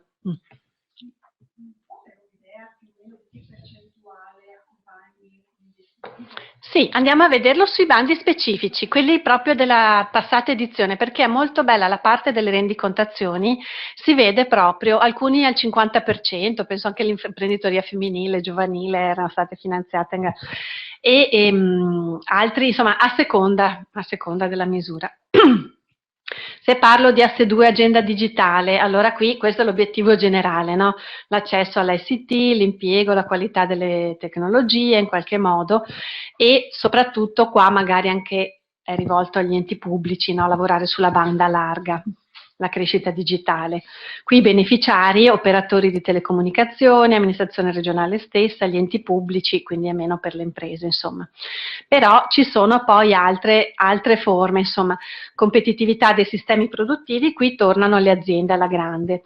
Quindi in qualche modo qua si promuove l'imprenditorialità, si favorisce la creazione di nuove aziende, anche attraverso incubatori, e qua c'è anche l'internazionalizzazione, sì o no? Promuovere l'export, che cercavo internazionalizzazione, perché anche qua insomma è possibile lavorare per fare però un progettino, perché ogni volta un bando è un progettino, non sono 4 fatture buttate là. Serve, perché serve, è come la mamma che dà i soldi, ti do i soldi, ma poi mi metti nel bussolotto gli scontrini, voglio vedere dove li hai spesi, sì, però anche dimmi cosa vai a comprare prima, cioè che cosa vai a scegliere. Condivido le tue scelte di spesa, devo saperlo, e per saperlo devo vedere come me le comunichi e soprattutto se hanno una loro coerenza. Quindi il progetto deve avere una sua coerenza interna, ma anche una coerenza con le linee del POR e in qualche modo trovare, no, il canale comune in cui inserirsi. Quindi ad esempio sull'obiettivo specifico che potrebbe essere un futuro bando, qua appunto distretti produttivi, a crescere la competitività e sostegno al riposizionamento competitivo. Oppure in qualche modo promozione dell'export, questo qui imprese e loro forme aggregate. Vediamo arrivare il tema delle aggregazioni, cioè sia nell'asse appunto dove si parla di innovazione, sia nell'asse della competitività, perché in fondo l'aggregazione, la rete o il distretto sono strumenti per competere meglio e calzano a pennello con la misura della micro-piccola impresa che da sola è un po' nelle condizioni di vedere tanto potenziale che non può raggiungere, perché il classico imprenditore veneto non è sempre quello con l'accetta, l'avevamo condiviso una volta, è talmente impegnato perché ha una montagna di legna da spaccare, con la testa nella buca, lì con questa accetta e brontola dalla mattina alla sera perché l'accetta non taglia bene e dovrebbe fermarsi ad affilarla, ma non ha tempo di fermarsi ad affilarla perché ha una montagna di... Quindi è un vicolo cieco, diciamo, dove non è facile trovare il tempo per e soprattutto il modello per riuscire ad essere più competitivi.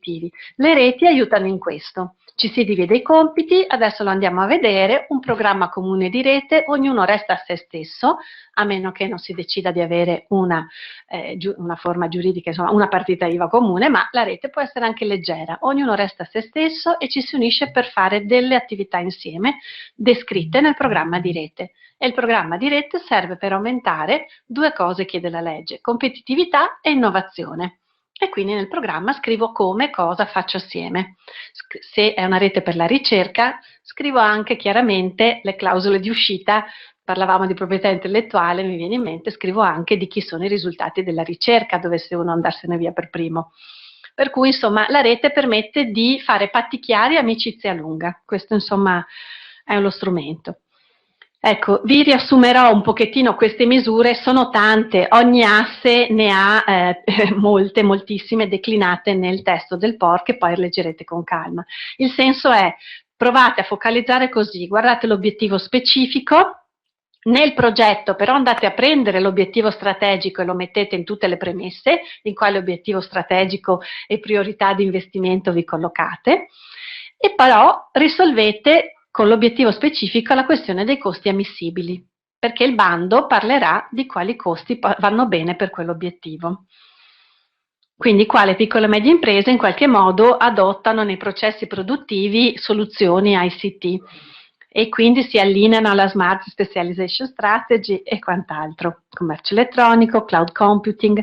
Ad esempio qui adesso possiamo vedere nel sito di Veneto Innovazione, avevo dato un occhio alle news, c'era una delle ultime news sulla rendicontazione dell'ultimo bando sul cloud computing del 2007-2013. Quindi senza scorrerli tutti, perché il tempo è poco, poi li vedrete, poi l'energia, smart grids, ripieghiamo gli assi. Quindi torniamo alla presentazione generale dove avevamo in qualche modo parlato degli assi e chiudiamo quella. giusto per aver sott'occhio proprio la declinazione. Ogni asse poi porta l'obiettivo specifico. Per cui questo è il sito, ci teniamo buoni, ci colleghiamo da qua. Questa è la spesa dei 600 milioni, insomma, organizzata per assi, 6 assi strategici, in realtà sono 7, ma una è l'assistenza tecnica, quindi non figura nella spesa per obiettivi strategici, per capirsi. E l'assistenza tecnica serve a far funzionare la macchina. E quindi oltre alla ricerca e sviluppo, perché abbiamo focalizzato più su quella per fare degli esempi, l'agenda digitale, il 3 competitività dei sistemi produttivi, che quindi ha dentro iniziative di quel tipo, energia sostenibile, qualità della vita, rischio sismico e idraulico, sviluppo urbano sostenibile, il SUS. Quello che vedete è riportato proprio per capire che gli obiettivi tematici sono quelli che abbiamo nominato, gli 11 obiettivi che erano divisi prima, che abbiamo visto, no? Il fondo sociale a questi, il FESR a quegli altri, nelle 3 colonnine là, degli 11 obiettivi tematici, e l'asse, diciamo, questi assi ne interpretano 9, diciamo, no, non 9, meno di 9, 1, 2, 3, 4, 5 e 6, 6 obiettivi. Praticamente di 6 obiettivi specifici, ci ritorniamo, ma è proprio, scusate il passaggio, ma è proprio per mettersi obiettivi tematici declinati. Avevamo detto c'è un regolamento generale per tutti i fondi strutturali, il regolamento del FESR è questo qua, il 1301, dentro lì dice i compiti del FESR, l'articolo 3 l'ambito di applicazione, gli investimenti, le reti, eccetera, il 4 la concentrazione tematica. Quando comincia a parlare delle concentrazione, dice almeno l'80% del FESR deve andare negli 1, 2, 3, 4, quelli che appunto riteneva più importanti. Però quegli obiettivi tematici, che c'erano anche comuni a tutti i fondi, per il FESR sono declinati in priorità di investimento. E quindi se vi andate a vedere anche il regolamento che mettiamo nella cartellina, le trovate tutte, o comunque vi mettiamo il file. E solo questi qua interessano in qualche modo, quelli in rosso, le misure che andiamo a vedere. Mentre gli altri in qualche modo riguardano le altre misure, o il fondo sociale o gli altri fondi strutturali. Quindi ritornando alle slide, quando parliamo, vedete, gli obiettivi tematici sono sempre in parte, a volte si assomigliano, ma una cosa è l'asse, cioè è la scatola del POR, l'asse. Una cosa è il contenuto, l'obiettivo tematico, che dopo diventa priorità di investimento, e nella schedina che avete in mano, quella che avevamo dato sciolta, servono alla lettura. Serve capire questa distinzione per la lettura. Se prendete in mano la tabellina sciolta che abbiamo distribuito dopo, lì facciamo questo focus per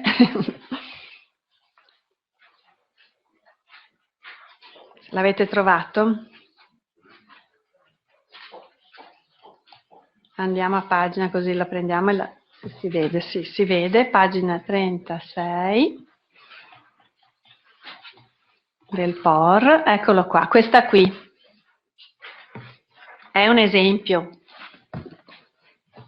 giusto per capire poi cosa vi ritrovate nelle varie pagine del POR, che vi andate a leggere con calma, senza pretesa di far quadrare tutto, perché è frutto di un taglia e cuci.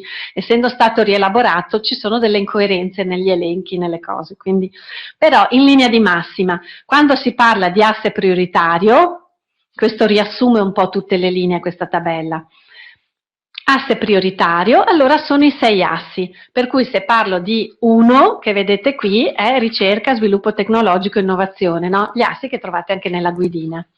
2, allora sarà l'agenda digitale. 3, la competitività dei sistemi produttivi.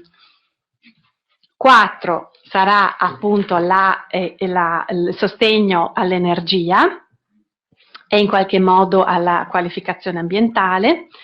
5, abbiamo detto rischio sismico idraulico, quindi SUS, E il 6 è lo sviluppo urbano sostenibile, il SUS. Allora, qui non ritrovate i titoli, ma in modo che sapete voi, li sapete abbinare, no? Perché sono descritti nell'introduzione del POR. Quando si parla di obiettivo tematico, che viene poi declinato in priorità di investimento, vuol dire che io trovo quelli del regolamento, che abbiamo visto nel regolamento del FESR. Nel regolamento del FESR a questo asse viene abbinato questo obiettivo tematico. Dentro qui trovo la declinazione in priorità di investimento, che è stato fatto dal proprio regolamento del FESR. Solo quando arrivo all'obiettivo specifico, che adesso non vedo qui, lo vedo nelle pagine dopo lo andiamo a vedere, troverò il problemino che mi risolve il bando e quindi mi allineo. Però questo è il contesto.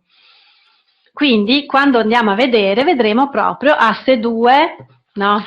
Ad esempio agenda digitale, obiettivo tematico 2, migliorare l'accesso alle tecnologie dell'informazione e della comunicazione, nonché l'impiego e la qualità delle medesime. Queste qui più o meno la Regione ha utilizzato cose che erano già impostate. E dopo, quando è andata a declinarle in obiettivi specifici, che allora ha fatto capire i cassettini dove metterà i soldi. Obiettivo 3, allora dopo quando li imparerete tutti a memoria, competitività, allora qui trovo quello che dicevo prima, l'internazionalizzazione, no? Promuovere la competitività delle piccole e medie imprese. Dopo citano sempre anche del settore agricolo e settore pesca e acquacultura. A noi in questo caso interessa fino a qua. Cosa svela questo? Che è proprio l'obiettivo dell'elenco del regolamento, no? Che però era applicabile anche ad altri.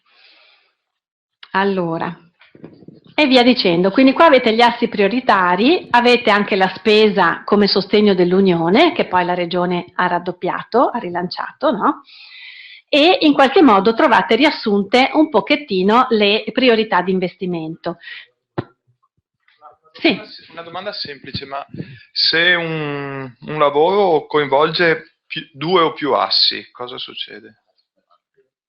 Allora, un lavoro coinvolge due o più assi, sarà spiegato bene nella parte di presentazione, nella parte del form, del modello di presentazione del bando e risponde addirittura, c'è un criterio dell'approccio integrato ai fondi. Va benissimo, basta che corrisponda con i requisiti del bando, quindi è quello che vincola. Ma assolutamente, perlomeno dovrebbe pesare di più la parte, se quell'asse, diciamo, ha più obiettivi, dicevi, è il progetto che risponde a più assi. Esattamente, okay. Sì. Cioè nel senso che è ovvio che, faccio l'esempio concreto, che sì, so che conosci la rigenerazione urbana, è ovvio che coinvolge sia il 4 che il 5 che il 6, è ovvio che è puntata sul 6. Ma è indubbio che il problema idrogeologico ed il problema energetico vanno di pari passo. Ma è talmente noto che se guardi alle pagine prima del POR c'è proprio scritto che una parte viene distorta. Se uno guarda, allora, obiettivo 2, praticamente dell'obiettivo 2... migliorare l'accesso alle tecnologie dell'informazione, una parte è destinata all'asse 6 sviluppo urbano sostenibile, cioè in parte è già previsto che siano distribuiti che siano sovrapponibili, perché si integrano, la logica è quella. Basta comunque ai fini della spesa far rinforzare l'obiettivo prevalente del bando. Quindi è una questione di maquillage, cioè non maquillage, ma insomma di costruzione della comunicazione sulla spesa, ma nella parte generale ci sta bene come descrittiva che si allinei a più assi prioritari, perché assolve a più compiti, è come se togliesse lavoro alla Commissione Europea e alla Regione, perché chi fa il progetto lavora per gli obiettivi dell'Unione Europea e quindi nella rendicontazione va valorizzato assolutamente, sia nella premessa che nella rendicontazione, perché alla fine del POR ci sono tutti gli indicatori che la Regione deve rendicontare. Quindi se il progetto prevede degli indicatori che confermano che hai lavorato su due fronti, è lavoro buono, che viene poi rendicontato anche da chi rendiconta tutto il POR. perché noi rendicontiamo alla Regione, la Regione rendiconta alla Commissione Europea. Prego. Volevo chiederti, quando usciranno i primi bandi sull'asse 1? In generale non c'è, probabilmente l'asse 1 sarà più veloce perché andremo a vedere, ci sono bandi che assomigliano un po' alla passata edizione. Dicono Natale, inizio anno nuovo. Quindi 2016. Doveva essere autunno. Potrebbero essere interessati ad attivare il bilancio della Regione movimentando entro il 31/12 i bandi, per quello dicevo i bandi di Natale, perché non sono in grado, non si sa, non c'è questa informazione ancora. Dico io in base a quelli che sono abbastanza replicabili da esperienza di chi ha fatto i bandi, prima quello che fa i copia e incolla dopo. Poi posso che comunque non saranno uguali perché è cambiata un po' la programmazione. Senta, per quello che riguarda il bando per la ricerca e sviluppo delle piccole e medie imprese, è plausibile che venga utilizzata di nuovo la legge regionale 9 come strumento? La legge regionale 9 rimane sempre la 9 del 2007 come cappello e poi viene integrata dalla Smart Specialization Strategy e dalle linee proprio del bando, insomma del POR, che comunque rimane come riferimento, diciamo che è il quadro in cui si opera, ecco. Allora, volevo mostrarvi, scusa, prego. Nel caso in cui il progetto fosse equamente, diciamo, diviso su due assi, come strategia è meglio presentare due richieste oppure è più rafforzativo? Dipende molto anche dalla direzione della regione, può essere la direzione sviluppo economico, la direzione industria. Cioè la direzione innovazione e sviluppo economico manda fuori determinati bandi, la direzione industria ne manda fuori altri, se penso imprenditoria femminile direzione industria, se penso a quelli delle reti e delle cose, per capire dirigenti, Bonaldo segue appunto assessorato all'economia, la coppola, assessorato economia, sviluppo, ricerca e innovazione e quindi la direzione di Bonaldo farà i bandi sull'obiettivo tematico 1 e 3. In qualche modo competitività e ricerca e sviluppo e innovazione. Per cui, per dire, di questi ne hanno già parlato, per quello mi sbilancio a dire che forse usciranno prima, che hanno una prima idea. All'incontro a cui ero stata tempo fa, appunto, dicevano come sostegno a progetti di ricerca con i ricercatori c'erano 18.000 euro, l'acquisto di servizi per l'innovazione 7.000 euro, collaborazione di ricerca per nuove tecnologie sostenibili e nuovi prodotti o servizi 40. Scusate, io dico 18.000, dico 18 milioni invece, come le nonne, scusatemi, 40 milioni di euro. E sono la linea 1, 1.1, 1.12, eccetera, come obiettivi specifici. E il sostegno alla creazione e consolidamento di start-up innovative ad alta intensità di applicazione di conoscenza, 19 milioni. Sull'obiettivo 3, riposizionamento, quindi fondi per riposizionamento e capacità di adattamento al mercato, attrattività per investitori, dei sistemi imprenditoriali delimitati territorialmente, cioè del Veneto. E lì 30 milioni, promozione export e servizi a supporto delle PMI. Questi erano quelli che avevano nominato e che parevano dalla spiegazione un po' già a buon punto, però appunto dopo ovviamente ci sono questioni politiche tra assessori e sarà una valutazione che compete, ma non magari alla parte tecnica, ecco, che magari attenderà il suo momento, ecco.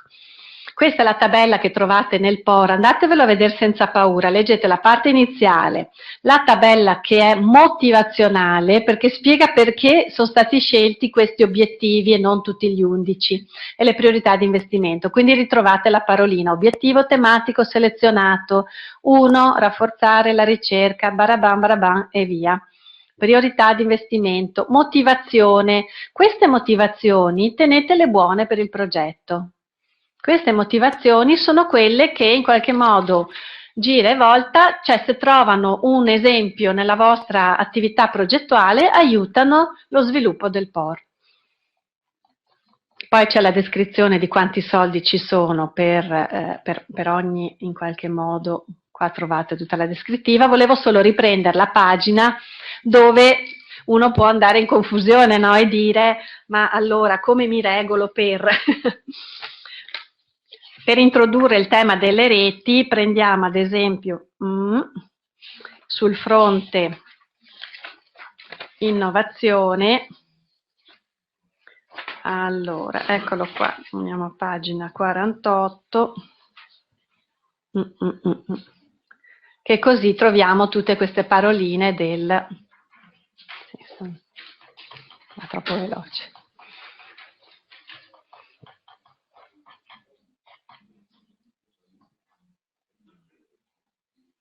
Impedita. Allora,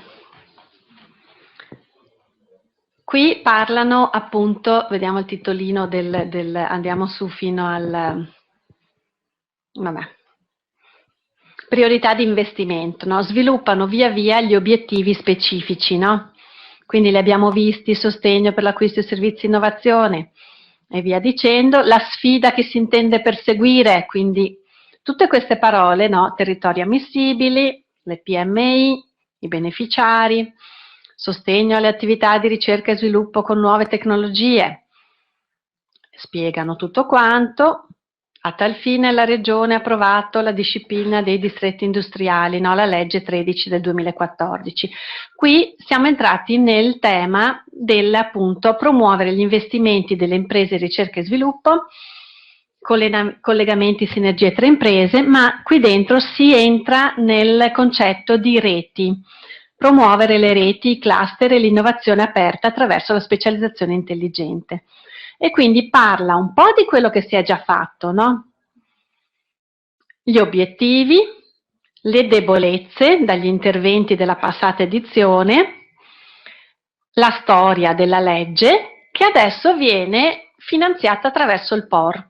Quindi le misure, l'impostazione della legge sui distretti industriali, che ha visto l'evoluzione, diciamo la legge 8 del 2003 era la prima legge sui distretti industriali e lì dopo a lungo andare ci è finito dentro un pentolone tutto, nel senso che lo stesso le Camere di Commercio dovevano mettere un timbro su una fase dell'ammissibilità e su certe reti del turismo si vedevano arrivare ogni genere di commercio, insomma erano troppo diluite, questo concetto di filiera aveva in qualche modo tolto l'originalità, il core business ai distretti. Per cui questa legge ha riportato le parole a ognuno il suo. Quindi il distretto industriale è un sistema produttivo locale all'interno di una parte definita del territorio regionale, e quindi pensate alla Calzatura, Montebelluna, la Riviera del Brenta, Meccatronica e via dicendo, elevata concentrazione di imprese manifatturiere, artigianali e industriali,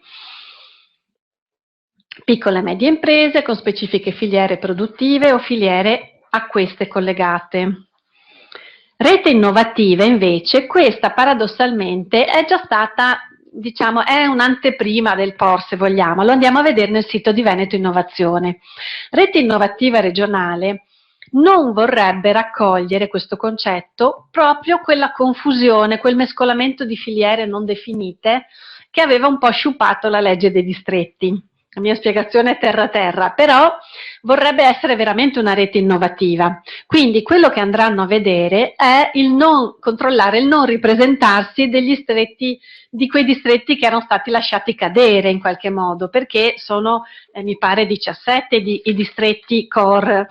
Sì, i distretti ai sensi proprio quelli del distretto industriale sono 17 ben definiti. Gli altri che via via erano nati e si erano diffusi li hanno un po' lasciati andare al loro destino. Per reti innovative c'è aperta un'attività di scouting proprio, dimmi chi sei, con chi lavori e ti dico se puoi essere una rete innovativa.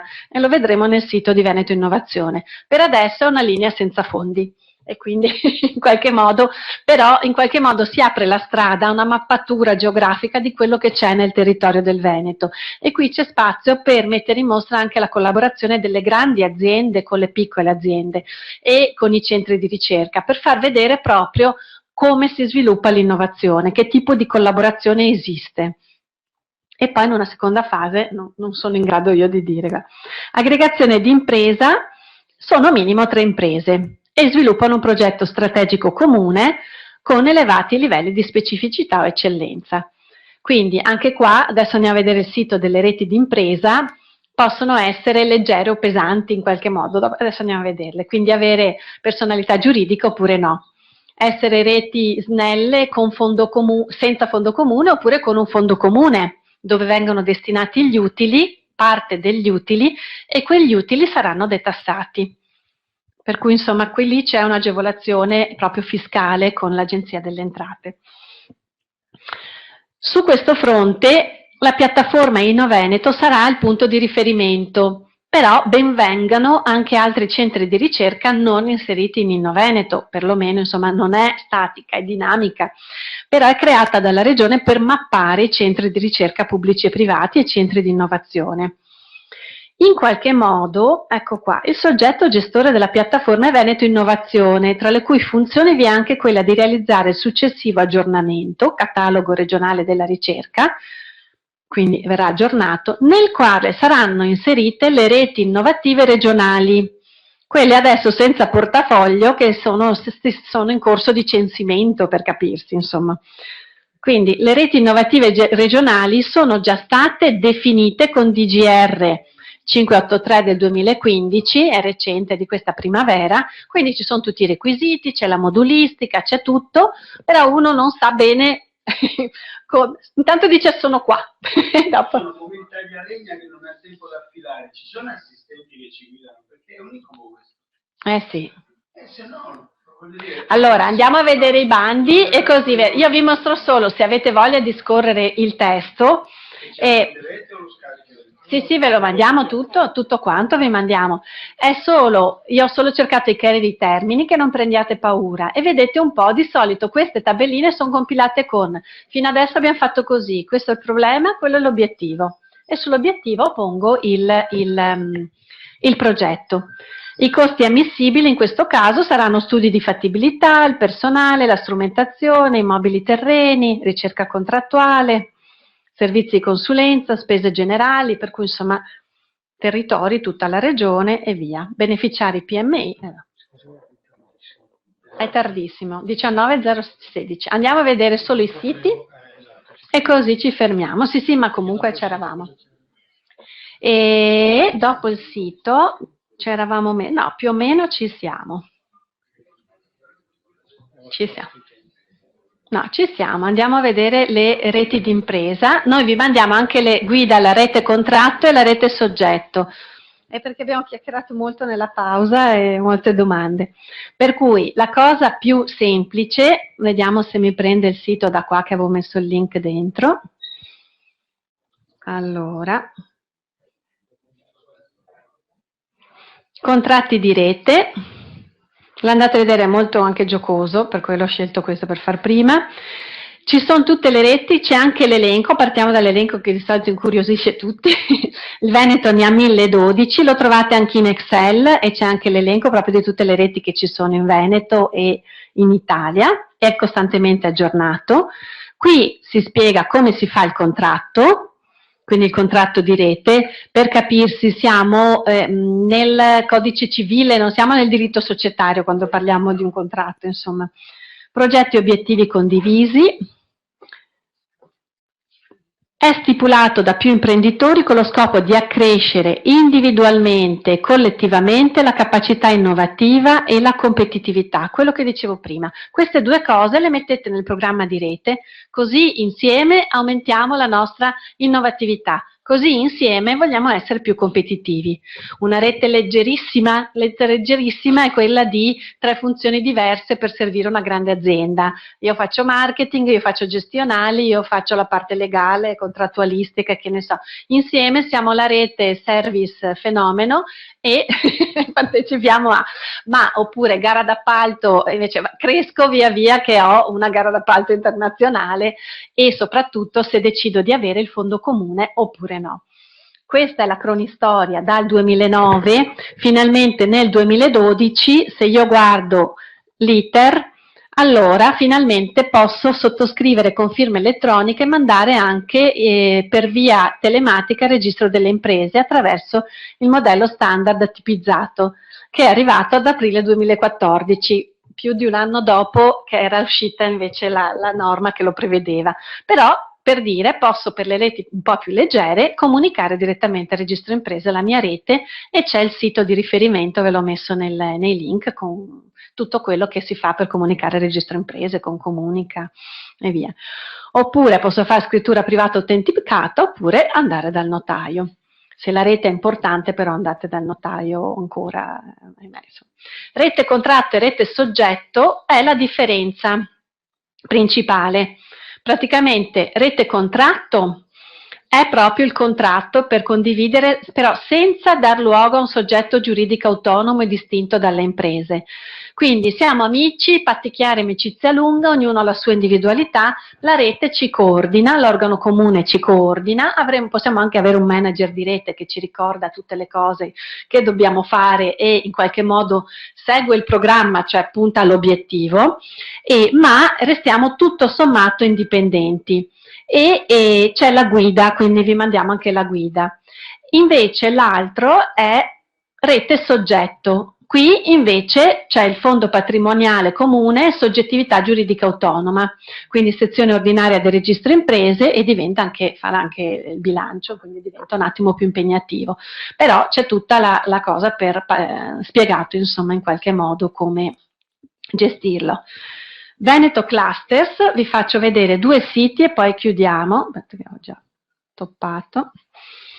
Allora, Veneto Cluster è il sito dove in qualche modo si parla della vita di tutti i tipi di aggregazioni, reti, distretti, per cui trovate sia la legge regionale, i distretti vecchia maniera, quelli i 17 duri e puri e i nuovi che verranno, le reti innovative, quelle a chiamata adesso a censimento, e le aggregazioni di imprese. Qui trovate ancora il bando a sportello dell'ultima chiamata, diciamo del 2014. Notare che le leggi regionali possono essere finanziate anche senza il POR, per esempio nei periodi in cui stanno finendo i fondi, cioè è prevista la legge, c'è la legge regionale, un esempio tra tutti, legge regionale 1 del 2000 per l'imprenditoria femminile. Posso avere un bando solo di fondi regionali, posso avere un bando sostenuto dal FESR, infatti c'è nelle linee, oppure posso avere stabilmente il fondo di rotazione per l'imprenditoria femminile. Dove guardo il fondo di rotazione? Quello ci sarà sempre in Veneto Sviluppo. Quindi Veneto Sviluppo, finanziaria regionale, se volete velocemente, perché non abbiamo tempo di vedere tutto, Veneto Sviluppo ha tutti i fondi di rotazione. Cosa sono i fondi di rotazione? Usano le leggi per dare l'impianto degli argomenti, dei costi ammissibili, e siccome è una finanziaria pubblico-privata, ha denaro pubblico e denaro di un pool di banche private. Banche private, denaro a tasso di mercato, denaro pubblico a tasso zero. Mescolo e do un tasso agevolato. Il fondo di rotazione fa sì che il finanziamento man mano che esce rientri con garanzie che la banca chiede, e c'è la rete dei confidi e cose, poi dipende dalla misura, certe di più, certe di meno, però in qualche modo ci sono delle misure tipo imprenditoria giovanile e femminile che hanno un 15% a fondo perduto, quindi quelle in qualche modo aiutano un pochino di più. Le banche in ogni caso vogliono la controparte, ti servono 100.000, metti 100.000 in banca che ti renderanno e io ti presto 100.000, che me ne faccio? Beh, non so, su tutte le misure, tutti i fondi di rotazione. Quando si parla con i confidi, se vuoi soldi, metti soldi fermi. Beh, coi confidi loro mettono la garanzia consortile, quindi chiedono una quota al fondo rischi. Dopo però arrivano a fare garanzia consortile o controgaranzia a seconda delle... 1,5 volte quello che mi prestano, ma se metto la garanzia, guardi che è una palla, non sua. Sì. Delle banche. Diciamo che bisogna contrattare pesantemente, oppure contrattare pesantemente anche col confidi. Anche i confidi, insomma, hanno i loro strumenti. No, insistere, quel mio consiglio è in qualche modo, se è il mio intermediario, perché comunque è intermediario accreditato anche per il POR. Adesso andiamo a vedere subito i bandi del POR, così si vedono quelli aperti e quelli chiusi. Lo so, bisogna cercare e ricercare. Però insomma, quello che dicevo era la stessa legge, l'impianto della legge lo trovo con legge normale a bilancio regionale, legge finanziata o cofinanziata POR-FESR e fondo di rotazione, quindi insomma a seconda dello strumento. Qui trovate tutti e sulla parte delle FAC, insomma vabbè, ci sono, questo vale la pena un attimo di vederlo con calma. E le misure, vedete proprio, si va indietro fino ai bandi insomma più vecchi. L'ultimo bando a sportello sulle reti di imprese, trovate sia il bando, la modulistica per farvi un'idea. L'altro sito che volevo vedere, allora andiamo a vederlo da che parte, volevo fare prima, aspetta, andiamo a vedere così.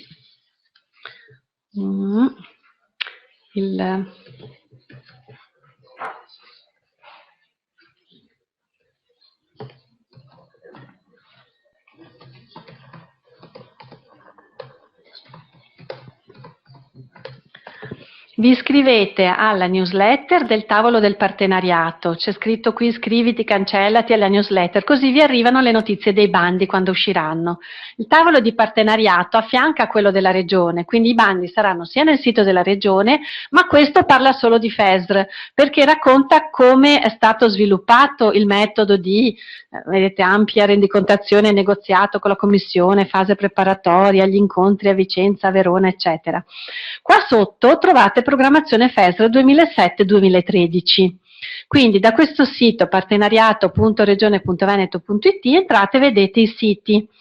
Bandi e finanziamenti aperti è per modo di dire, nel senso che sono gli stessi 2007-2013, ma gli ultimi che hanno ancora delle pendenze di rendicontazione. Per cui quello che dicevo è sono aperti, sono della vecchia programmazione, ma sono sistema delle garanzie per investimenti, partecipazioni minoritarie temporanee. Ad esempio qui, vedete, se apro questa linea qui, troverò come destinatarie le piccole e medie imprese, ma soggetto gestore Veneto Sviluppo, perché partecipazioni minoritarie temporanee al capitale di rischio. Se guardo l'1.2 invece trovo per il sistema delle garanzie, interloquisco con i confidi, quindi la domanda la presenta il confidi attraverso banca, confidi, insomma il gioco è quello. E quindi avrò come struttura responsabile direzione industria. Nel bando c'è sempre appunto interventi finanziabili, soggetto gestore, eccetera. Andando a vedere quelli scaduti, andiamo a vedere ad esempio questo, processi, reti, creazione elevato contenuto tecnologico, oppure vediamo ad esempio, abbiamo parlato di giovanile o femminile, quelli che erano usciti cofinanziati POR. Interventi finanziabili, c'erano fabbricati, macchinari e attrezzature, licenze software, studi, progettazioni, consulenze, quindi erano costi ammissibili abbastanza definiti, insomma. E ci sono gli estremi, quindi era sezione industria e artigianato che mandava fuori il bando, ci sono i documenti, approvazione della graduatoria, quindi qua trovate le graduatorie delle imprese, progetti presentati 524, ricevibili 422, quindi formalmente ricevibili, ammissibili, cioè coerenti con quello che bisognava, ammissibili cioè vuol dire completi, finanziati in base ai soldi che c'erano 314, avviati 88, conclusi 88, guardate come cala il numero. Quindi bisogna anche finanziare e poi arrivare alla fine. Revocati 0 in questo caso è una fortuna, mentre in altre parti ci sono, ad esempio il bando prima, 114 revocati. Quindi bisogna leggere bene il bando sia quando si presenta il progetto sia dopo che è stato approvato e soprattutto tenere care come l'oro incorniciarle le lettere, le comunicazioni che vengono spedite dalla regione per la fase di monitoraggio e le pezze giustificative da presentare. E la signora mi chiedeva, non mi ricordo più, se era possibile vedere le percentuali, quindi come percentuali di finanziamento questo dell'imprenditoria femminile non è c'è, ma insomma poi bisogna arrivare alla fine. Vediamo uno sulla ricerca, trovate gli interventi finanziabili, quindi sviluppo di reti tra imprese, processi di innovazione, nascita di poli d'eccellenza. Questa è la sezione ricerca e innovazione della Regione Veneto. E in fase di realizzazione e finanziamento, progetti presentati 11. approvazione graduatoria, il decreto, presentati 11, ammissibili 9, finanziati 9, quindi insomma avviati 7, rinuncia 2, è accettabile. E questo è un bando più complesso, perché sulle reti era più complesso.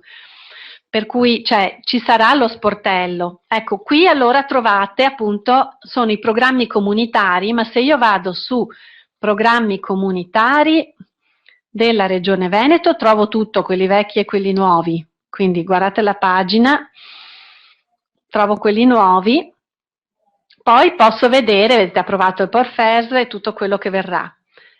Su quelli vecchi vado a vedere un attimino i bandi, quindi entrando da tavolo partenariato oppure da programmi comunitari 2014-2020 trovate questo.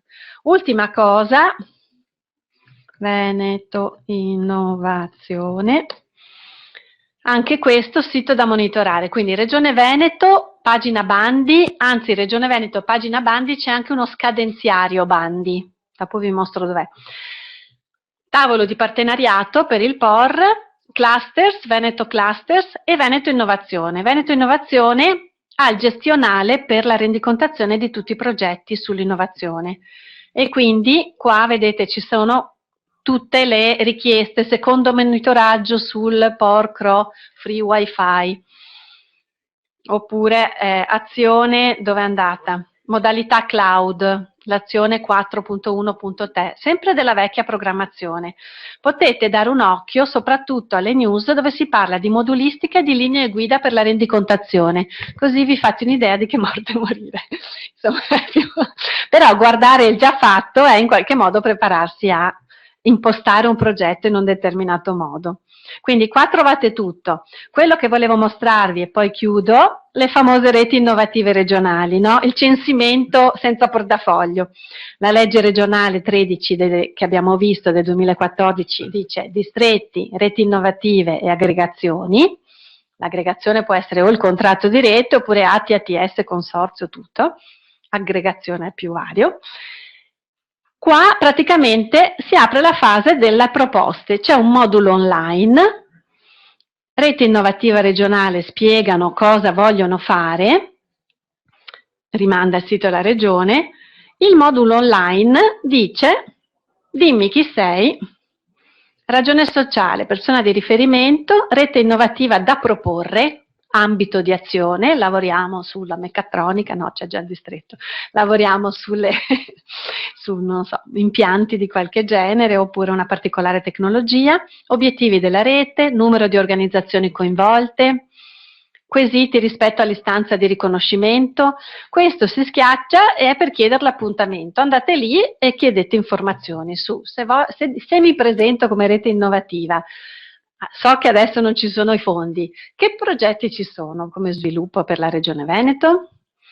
Ultima cosa, proprio veramente finito, Regione Veneto, bandi. Il sito della Regione Veneto, quello ufficiale, e chiudiamo. Vabbè, c'era anche qui.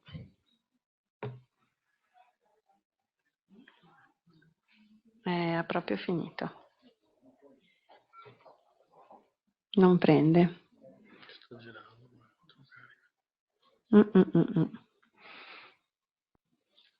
C'è lo scadenziario. Ve lo mostro io che l'avevo messo dentro qua, tanto dopo lo trovate. Dov'è che l'avevo messo? No. No, l'avevo proprio...